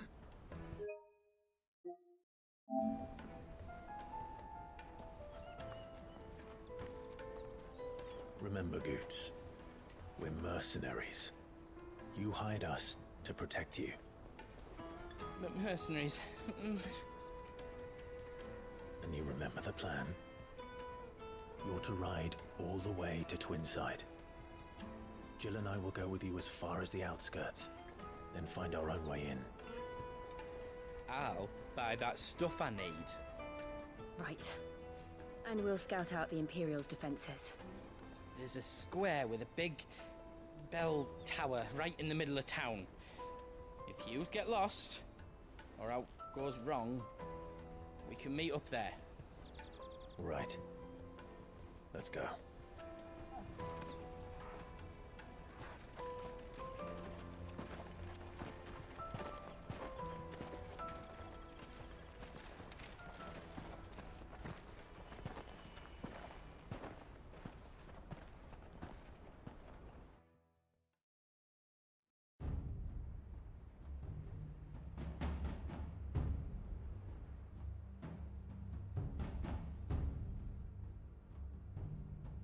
I see. And you're quite certain your father has no knowledge of Ultima? I am. I have no difficulty believing a sinister force has come to exert an influence on Sanbreque. But be that as it may, it is yet to claim my father. For better or worse, his radiance speaks his own mind. Then the fiend works from the shadows. I confess, when first you told me of this fiend, I had my doubts. And more than a few at that. A beast that labors to plunge Valisthea into turmoil, all in pursuit of your brother. But that wound is proof enough that evil is afoot. Then I have your answer, Your Highness. You will join me in my fight. I cannot. Not yet. Your Highness, please. As you are aware, the Dhalmekian army is at our gates. They have lost their mother crystal, and with it all hope of a negotiated withdrawal. It is but a matter of time before they invade. If Bahamut is not here to meet them, my people will be slaughtered. Though not by Hugo Kupka, thanks to Ultima's machinations. I know the fate of your people weighs heavy on your conscience, but if we do not put an end to Ultima's plans, they shall face a far darker fate. The chaos he would wreak would sweep all of Valisthea into the abyss. The lives of every man, woman, and child in the Twins are at stake. I believe what you say, Phoenix. But I have duties of my own, and I must discharge them. Come what may.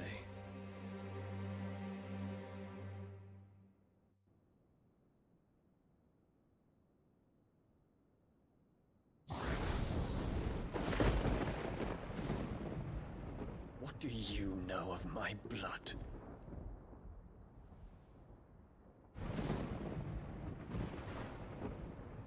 I know that it is wholly unworthy of the highest offices of state, which rightly belong to those of purer breeding. Alas. Your bloodline runs through the Oriflamme gutter, from a whore who weighed her child's worth in gil. Have you threatened my father? Of course not. I merely whispered in his ear that his mongrel son is plotting a rebellion. What? Sylvester listens to the words of his astrologers. And they have ears too. You have been feeding them your lies! Should you remain loyal to Emperor Olivier, his radiance may yet crown your head with laurel, and not with tar. Fork-tongued witch!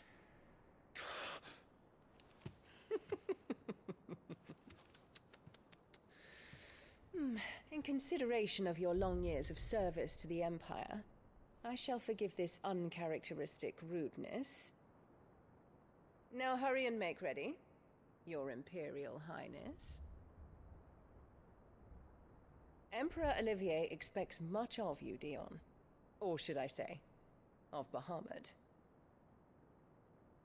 May your fire reduce his enemies to ash,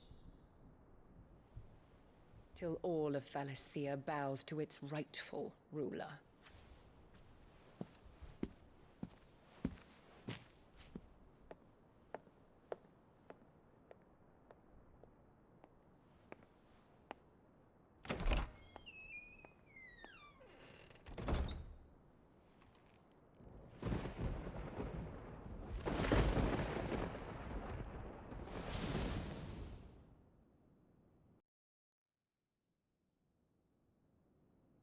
There is another darkness that has taken hold of Sanbreque. And until its grip is released, the flames of war shall spread ever wider, just as Ultima wishes. Forgive me. My family has caused you much grief. You are not her keeper, Phoenix. This is a matter for the Imperial household now, and as a member of that household, it falls to me to resolve it. At such time as that is done, what strength I have shall be yours.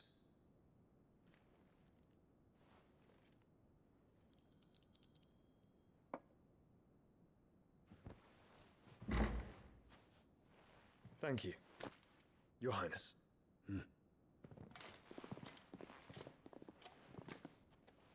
Let us take to the skies together, and bring a new dawn to Valisthea.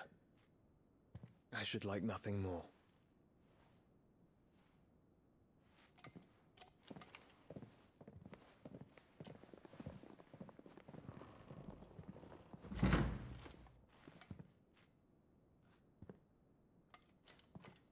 Terence. My prince. Tell me true. Do you believe what I'm about to do is wrong? We Dragoons have but one leader, Your Highness. And we shall follow him unto the very end. Thank you. This is my decree. For their crimes against the crown, the traitorous Annabella and her usurping son shall be put to death, and the Empire restored.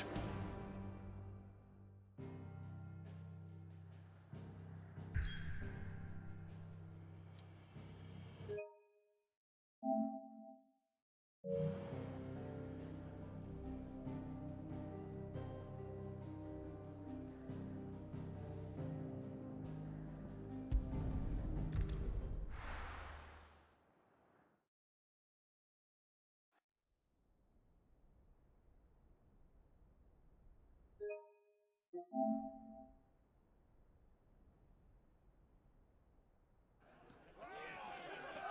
Who did you think you were playing at?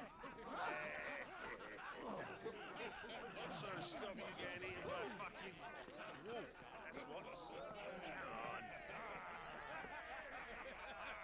Come on. One would never guess that these people stood on the brink of war. And they're afraid.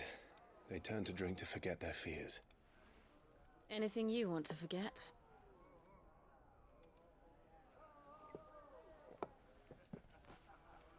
The harbor is empty, and half the market stalls too. The city may seem peaceful on the surface, but it's balanced on a knife edge.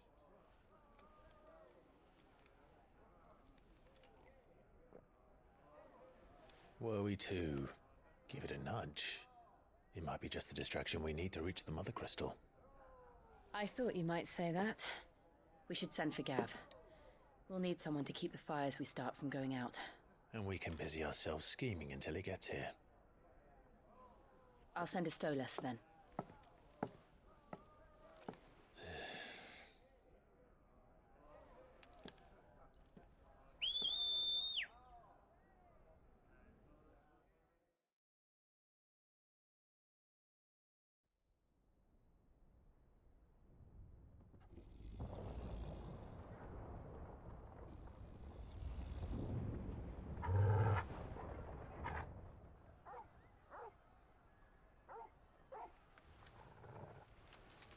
What is it, boy?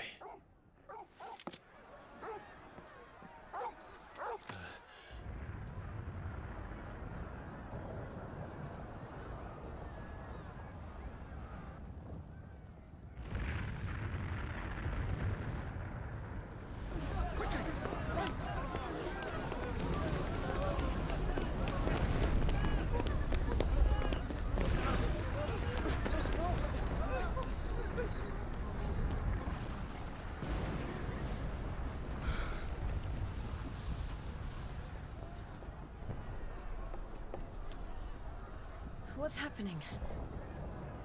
I don't know. Torgal!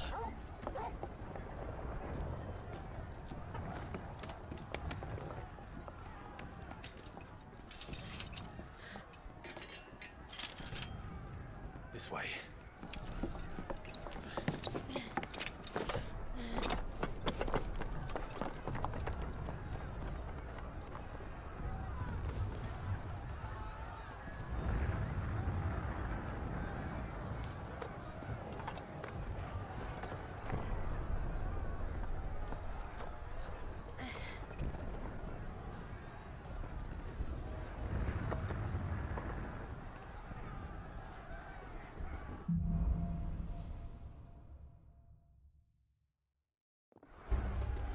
The city's on fire.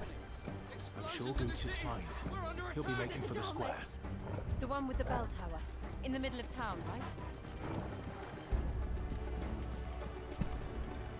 Guard, watchman or sentry is to be slain on sight. But spare the citizenry. His Highness's orders were clear. The people... Those were Imperial Dragoons.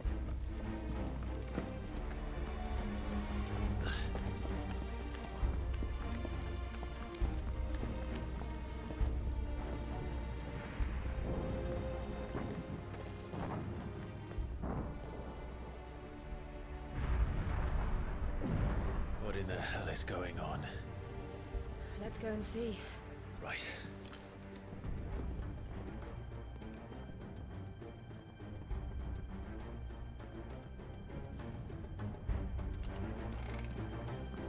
But first we find Goots.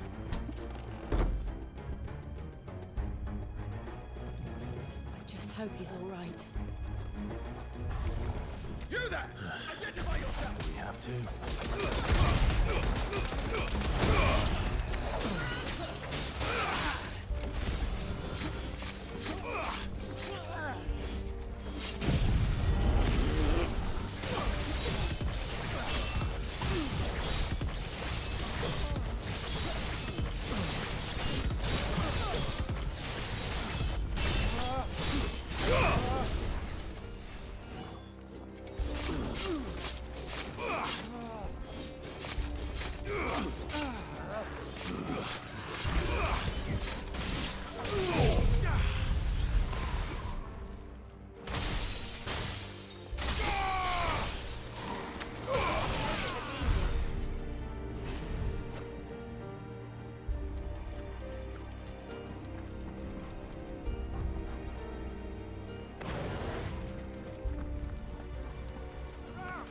This might take a while.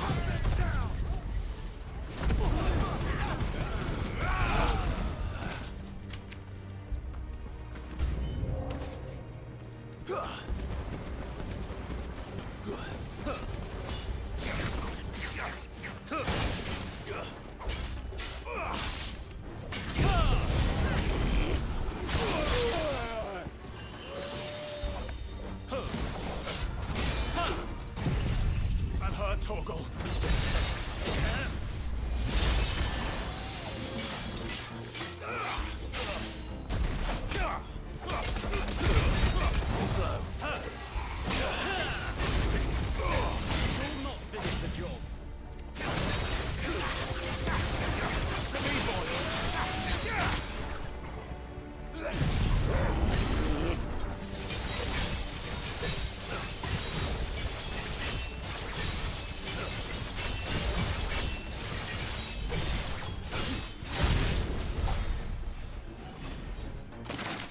There's no doubt about it. They're dragoons. What is this then? A civil war?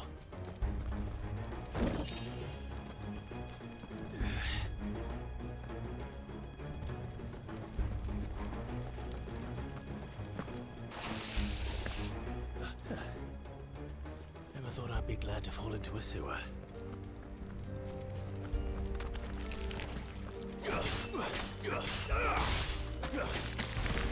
It's over.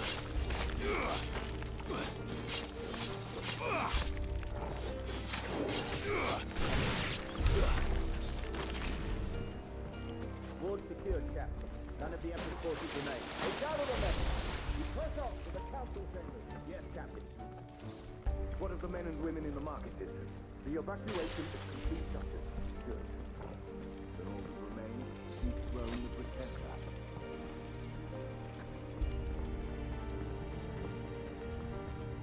There it is. The bell tower. Right. Let's go.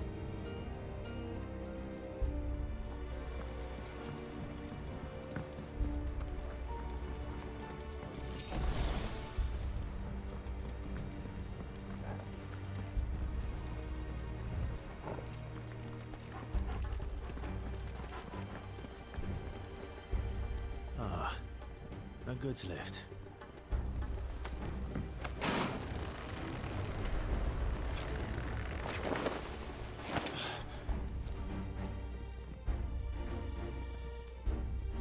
Where in Grieger's name did you come from?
Intruders! Don't get surrounded. Defend the gate!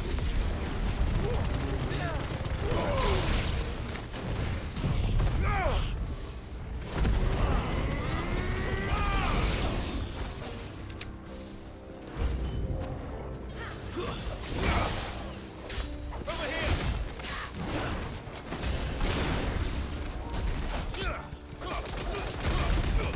Slow. It's over.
coming.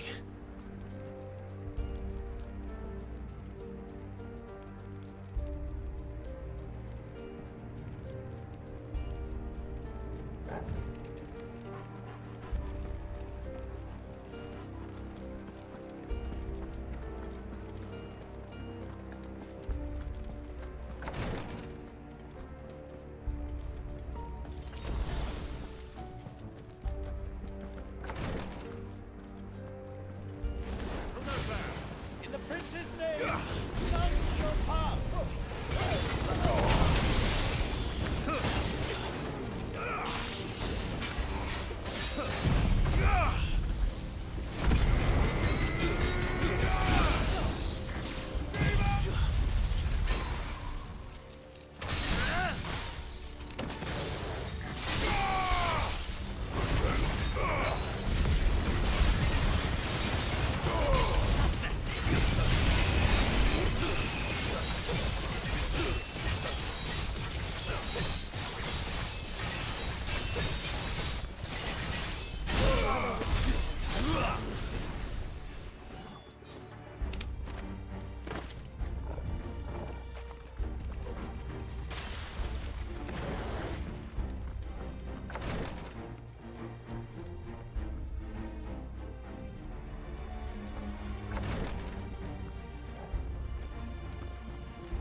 Enemies on the ramparts! Kill them!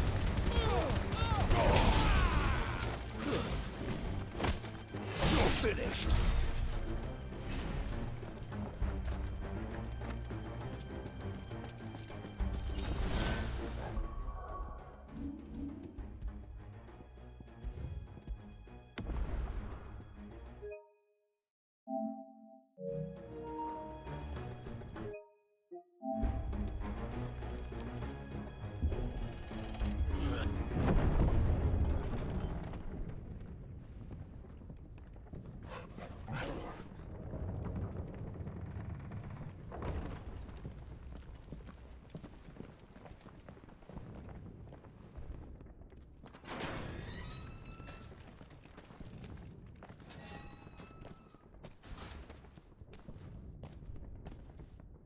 Can you see him anywhere?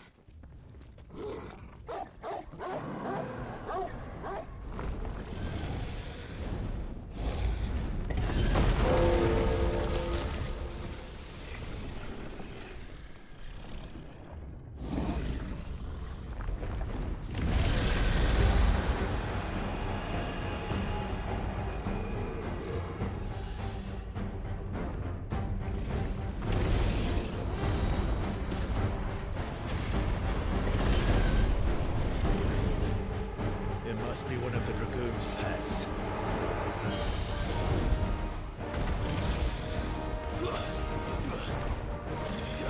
Nice try.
something in store for us.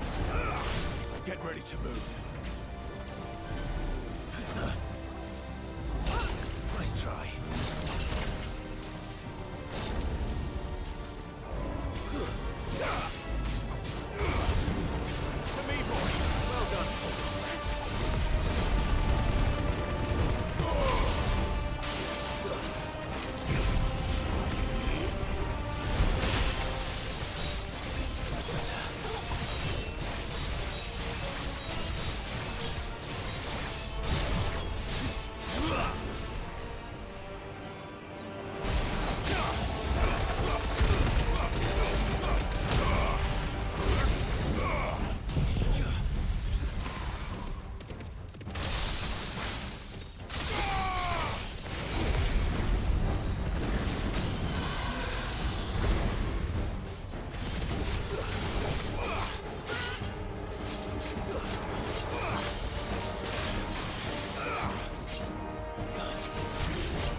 Over here, Clive! Are you alright? Goods, there you are. I didn't know there'd be a dragon. All right, let's get out of here. Oh! What now? Is that Mother Crystal's heart? What the hell is it doing up there?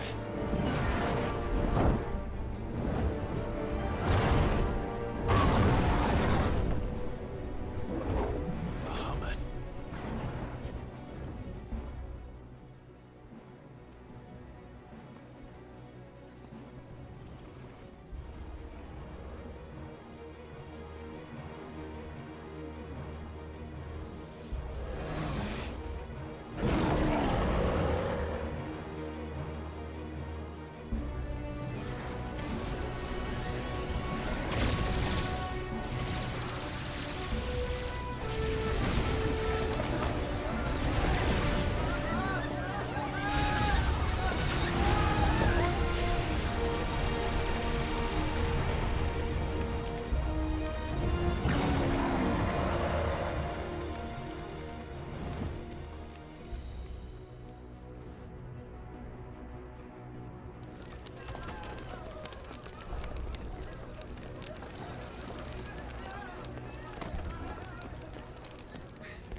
Your Highness, don't do this. We must leave. Now, Your Grace. I beg of you. This is not what he wanted. Something's happened. Forgive me, Yod, but I must put a stop to this. Your Grace!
So, what do we do now then?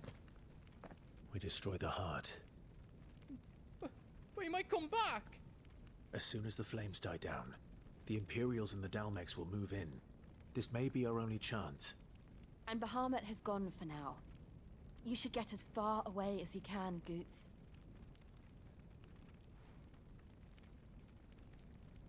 What? And leave you lot in the lurch? I can't do that. If you're staying, then so am I. I packed everything up before I made a run for it, so if there's out yous need, just ask. But I won't be giving it away for free. Nana'd never forgive us if I did. Thank you, Goots.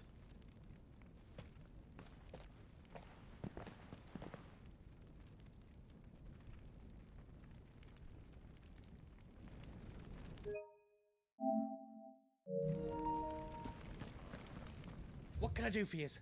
I've got some good stuff for yous. Thank you.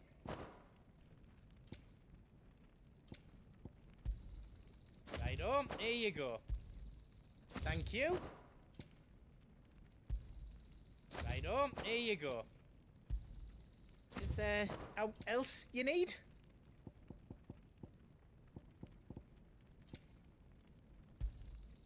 Righto, here you go. Is there else you need?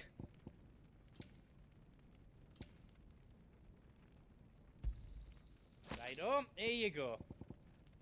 How else I can do for you?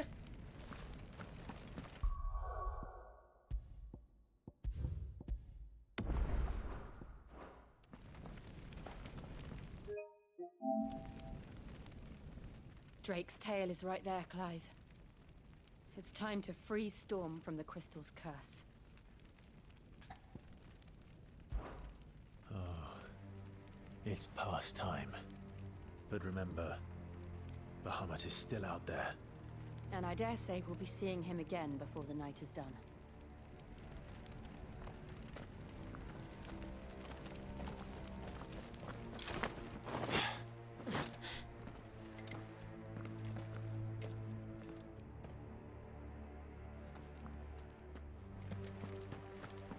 No more roads. We'll have to find our own path. Do you feel that, Clive? Ether.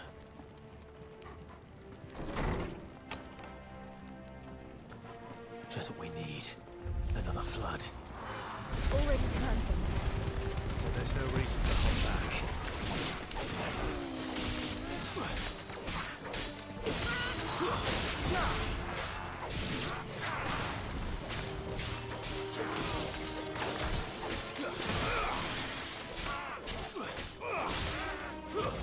Stay down!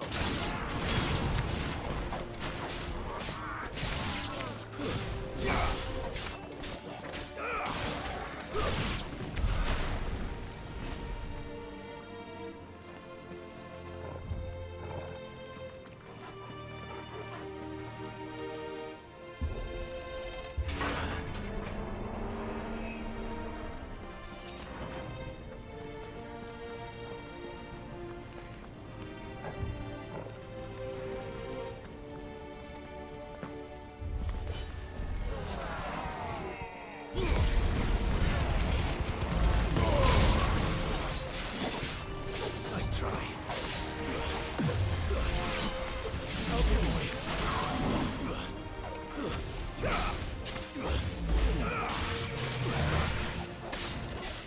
I'm hurt.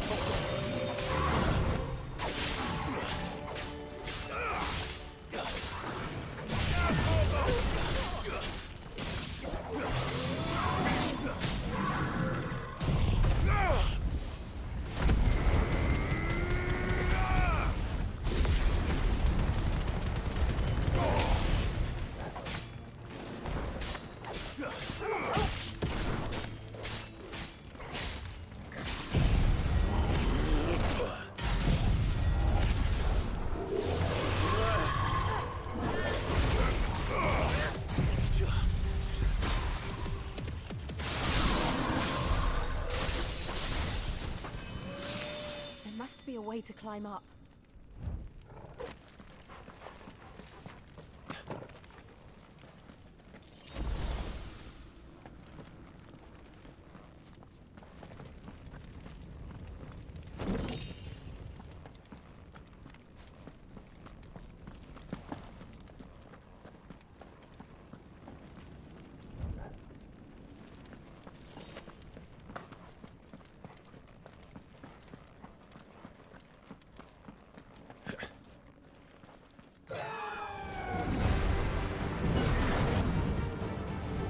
Is that the Phoenix? Joshua! What is he doing? Keeping Bahamut occupied.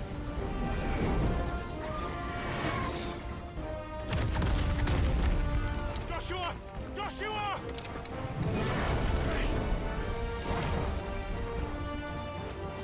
Don't, Clive. It's too dangerous. Fuck. Hold on, Joshua. I'm coming!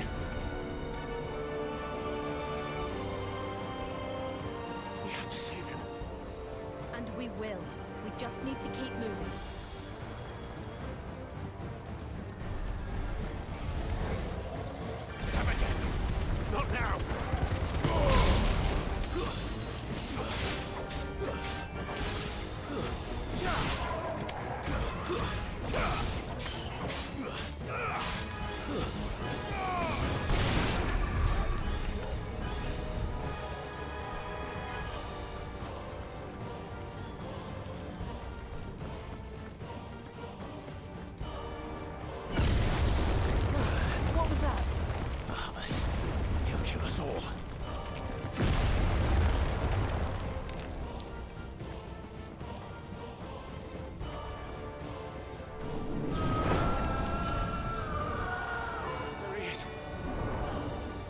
Joshua!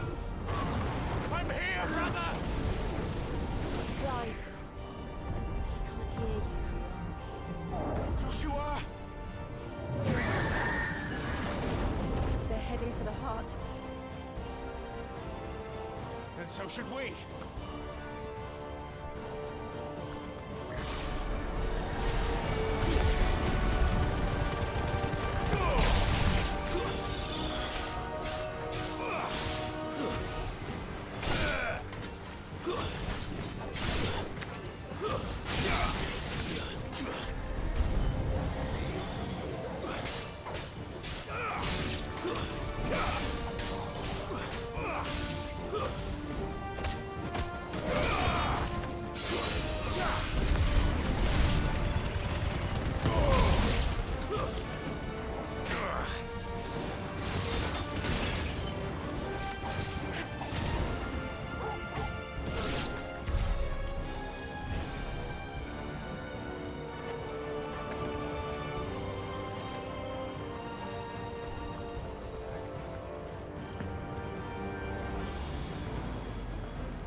We don't have time for this!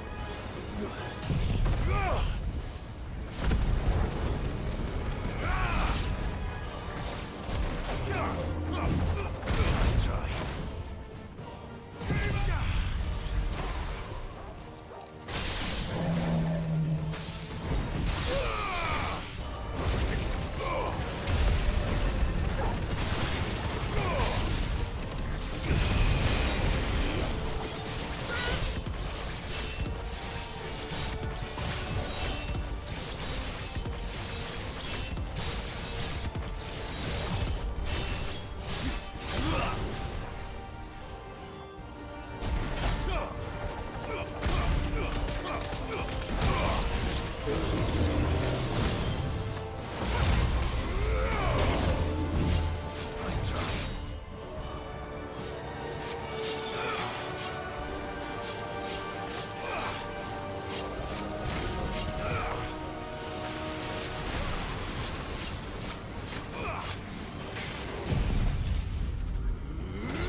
Those the council chambers.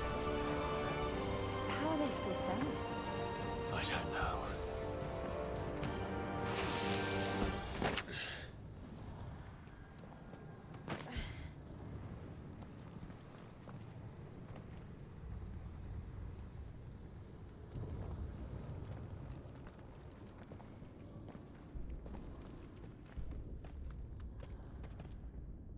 He'll be all right, Clive. He's a survivor. We're getting close.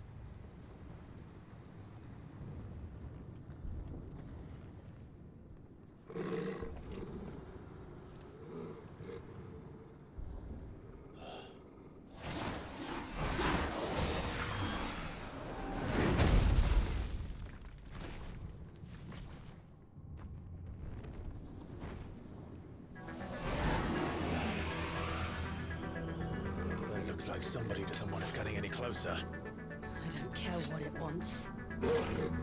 Neither do I. Too slow.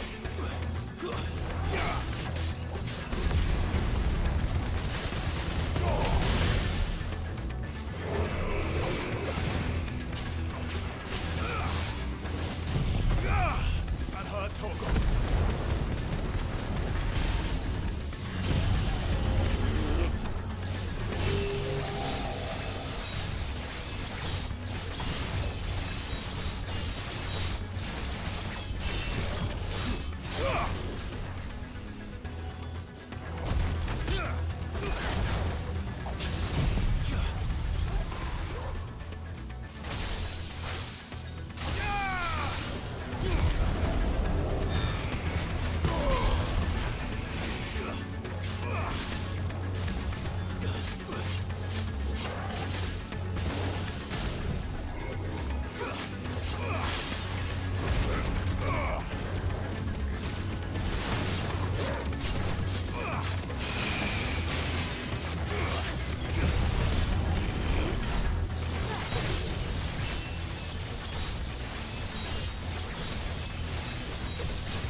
Well done.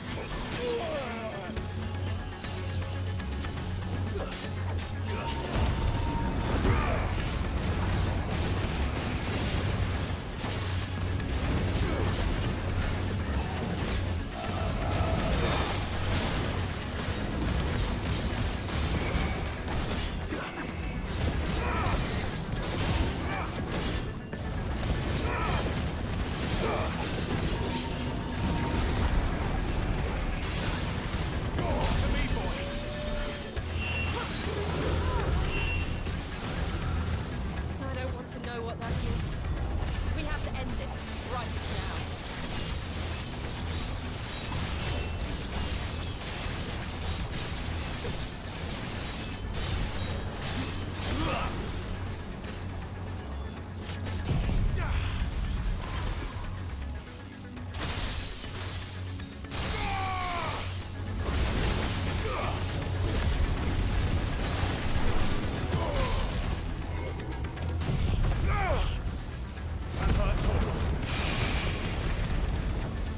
Well done.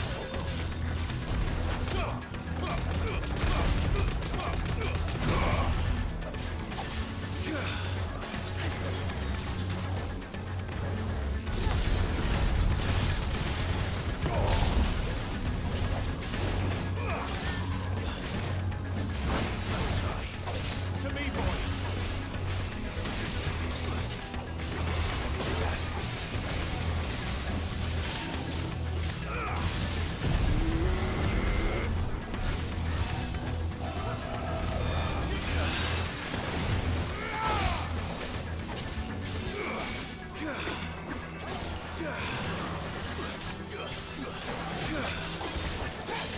You're finished!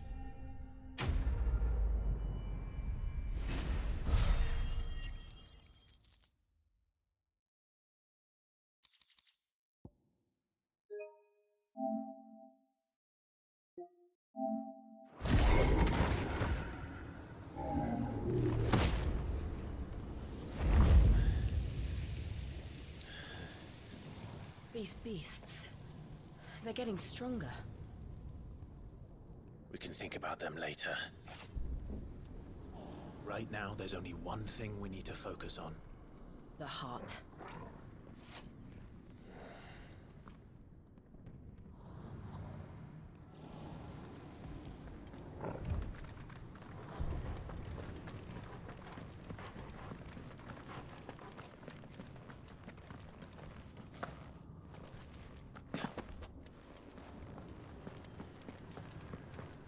We might be able to get up through the building.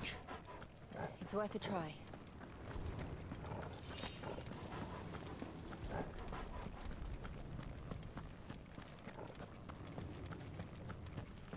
Quiet.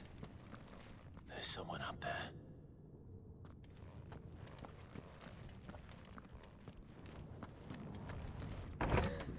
Is someone there? Mother, It's you. what happened here? He tried to take him from me. Oh, my boy. My darling boy. Is this the child you made with the Emperor? Why, Mother? Why did you betray us all? You have no right.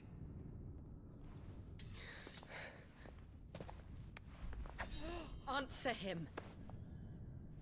We took you in, savage. Show some respect for those who raised you.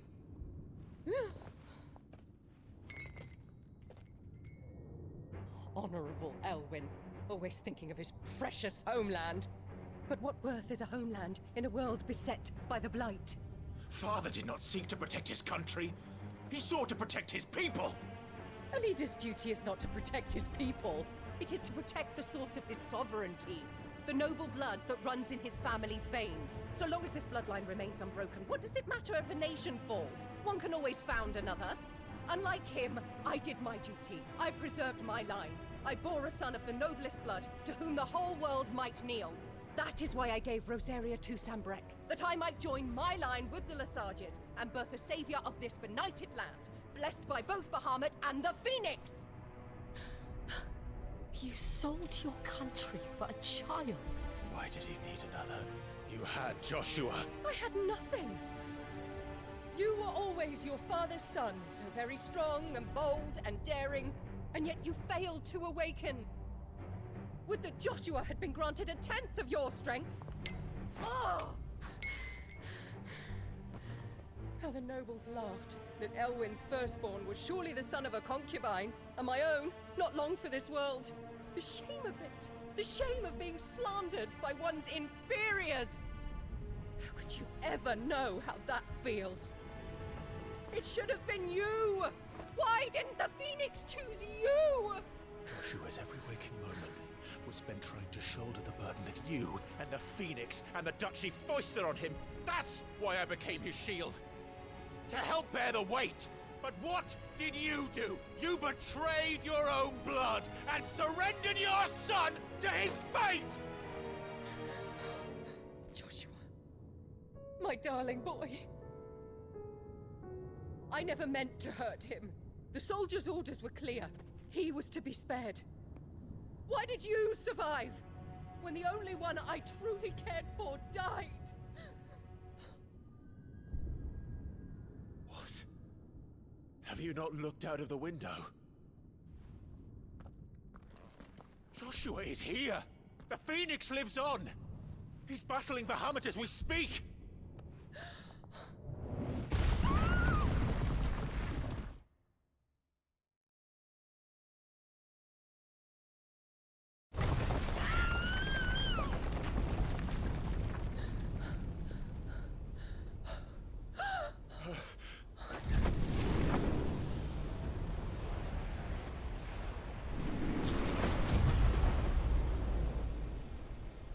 Joshua! Wake up!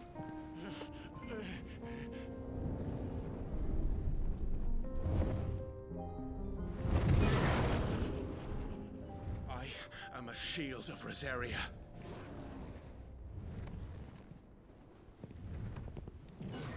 And I will do my duty. What are you...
sure.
What now?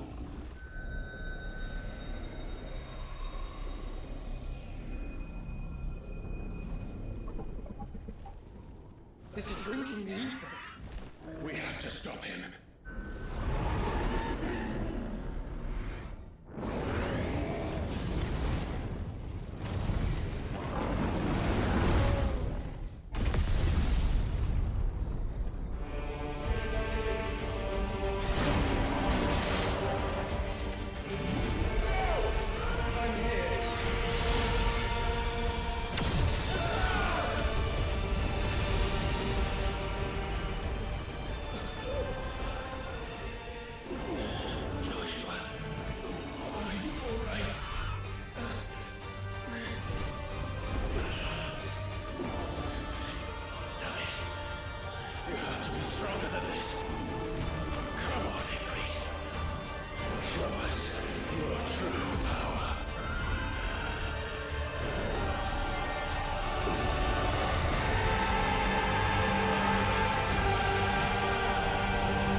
trusting in our own.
Come on, Joshua!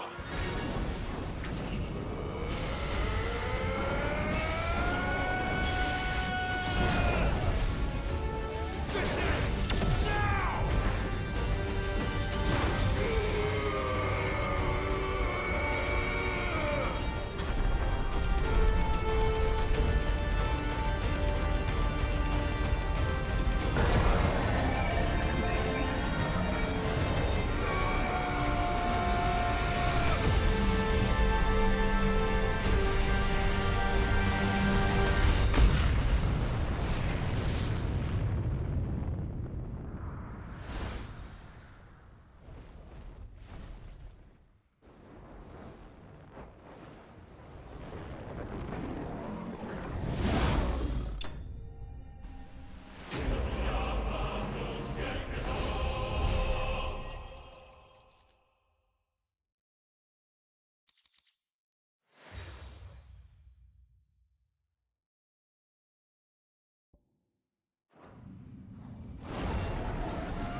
Joshua! Clive!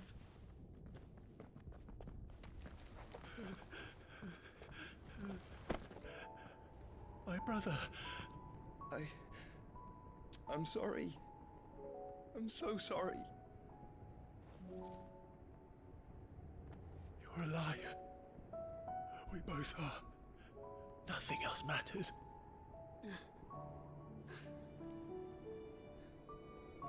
I never dared hope that I would see this day.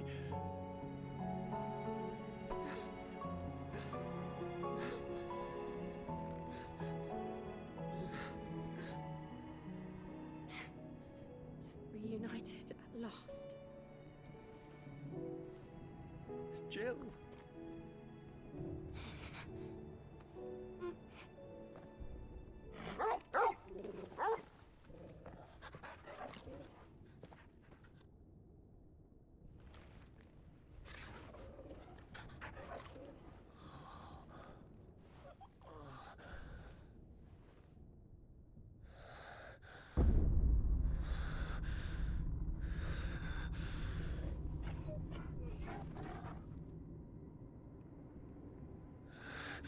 This is for my father!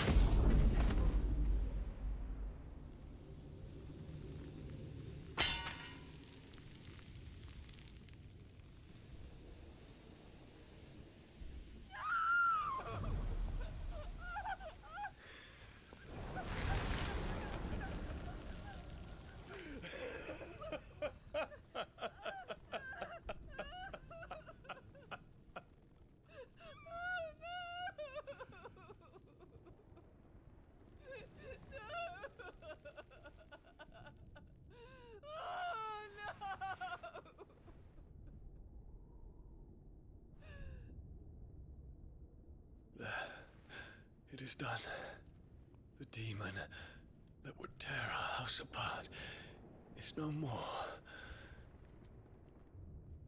Father.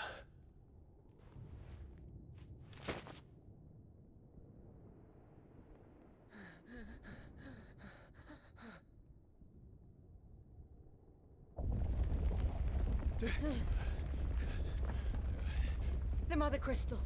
It's collapsing. Right. We need to leave. No. Wait.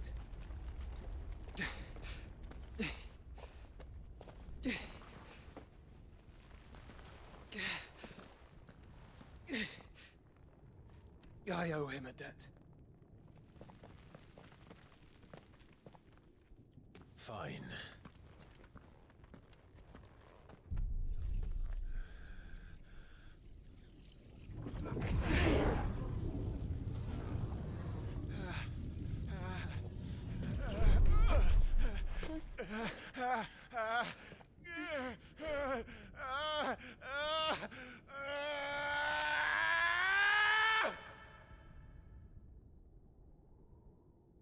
You there. Don't reinforce the walls. Will be found with the ground situation. Report, Captain. Can nothing be done to call them off? I regret not, Your Radiance. The Dragoons answer to none but His Imperial Highness. The Council is powerless to intervene. We're hearing reports of rebel Madness is this, Dion. throughout the neighboring districts. Focus all efforts on extinguishing the fires around the capital. The city can wait. Don't dally, man. Go! Your Radiance. And I want you to find out about the Dalmek's movements. By the light. Dion. Have you taken leave of your senses? Call off the Dragoons at once. Fear not. The populace will come to no harm at their hands.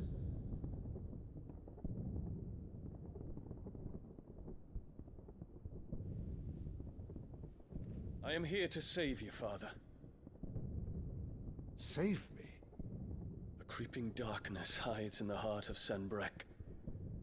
It stems from your wife, the traitorous Annabella.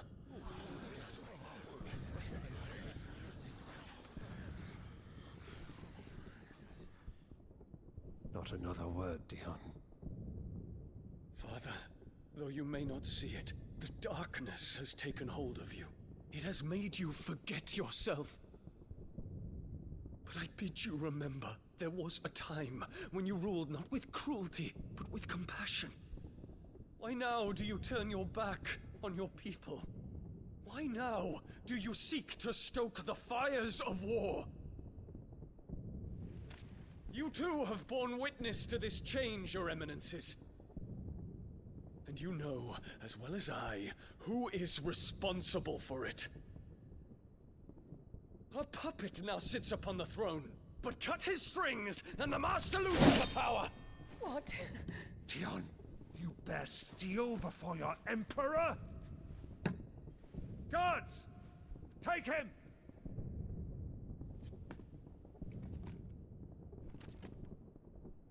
For every citizen who falls, another can be bred.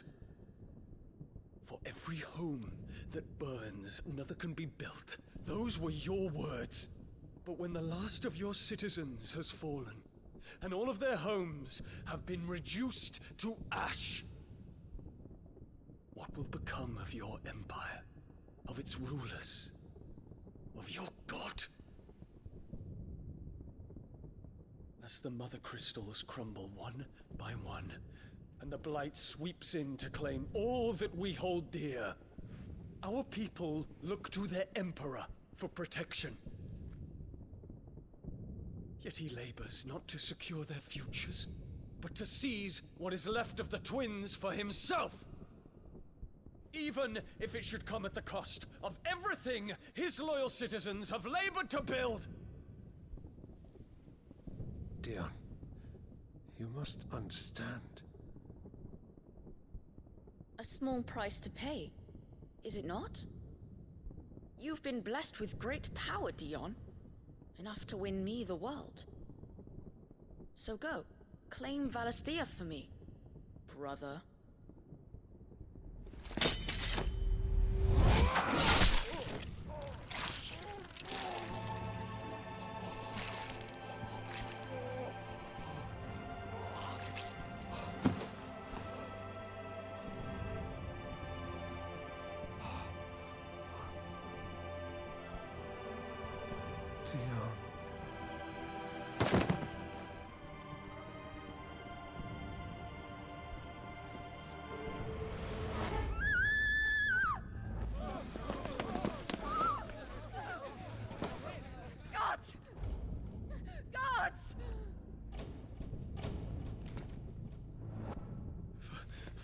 Poor father.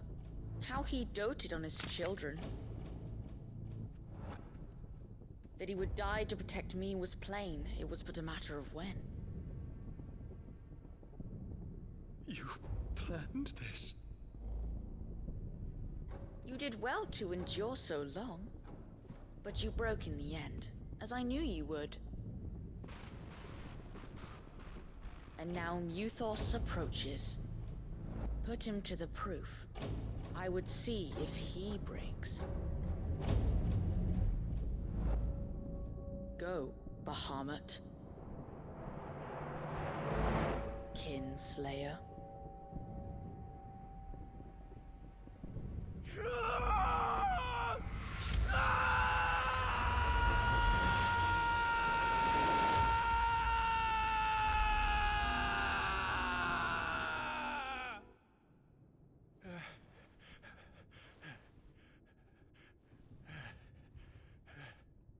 Not again.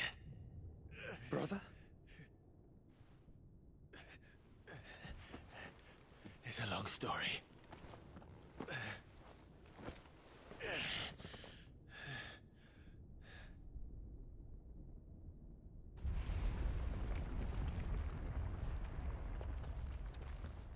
You cannot stay here, Mother. Come. Take my hand.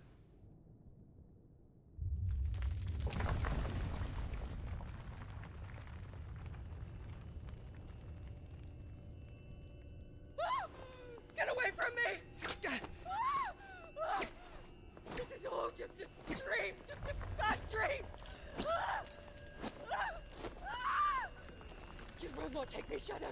You will not take me!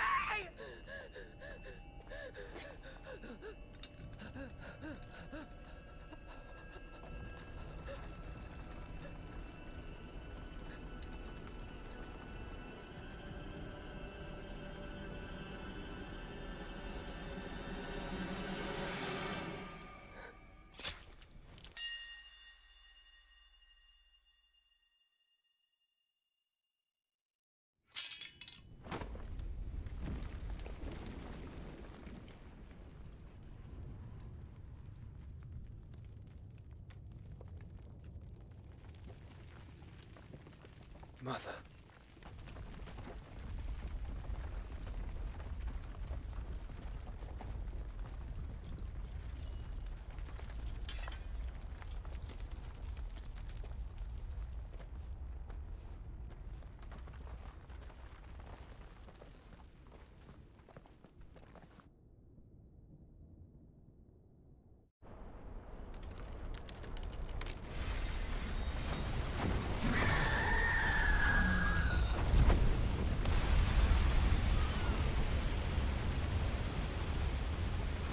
If it is consciousness that weaves your wills together,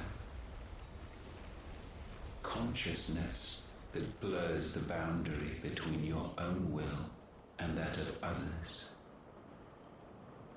then we shall set you apart once more. The ties that bind you shall be severed, and humanity return to its proper place.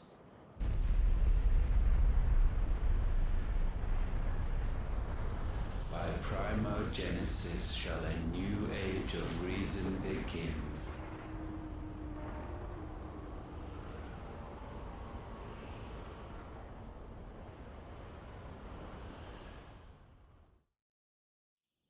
Relax, Your Majesty.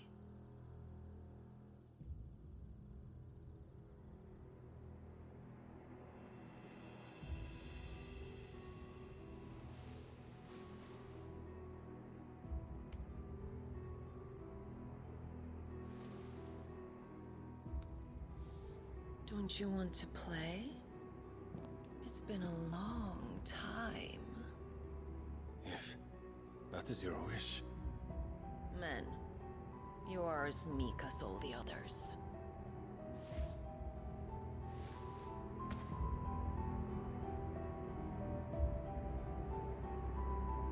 Such feeble creatures.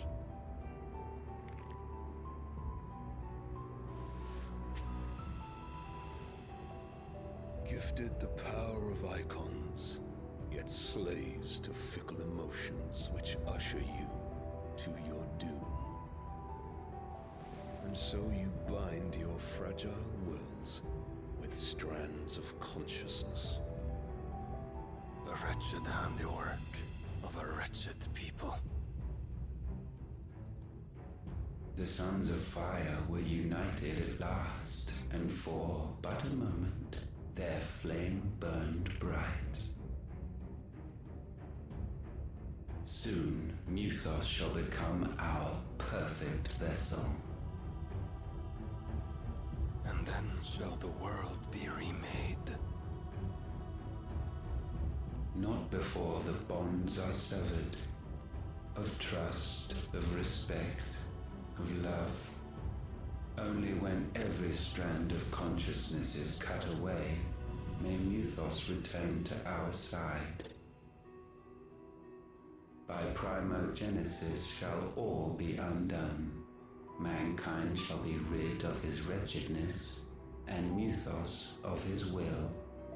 But while he yet clings to it, he has the power to forge bonds anew. And so we bid you, find Muthos, and sever everyone. To destroy that which has no physical form, you ask the impossible. There is nothing your black blade cannot cut, Odin. We shall unite with Muthos, and bring forth a new world. So long as our vessel remains unclaimed by humanity. It shall be done, Master. My will is yours.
How is your brother?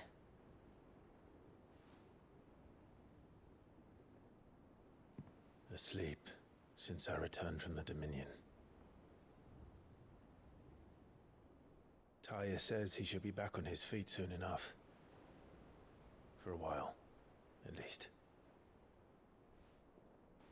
She discovered something on his chest. A swelling, circled in stone. The curse.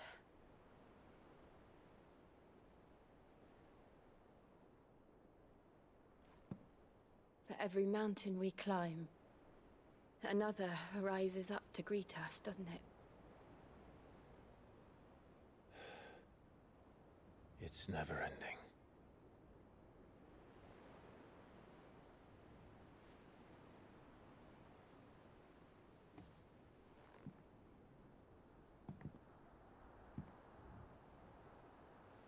Even the sky seems to have grown tired of it all.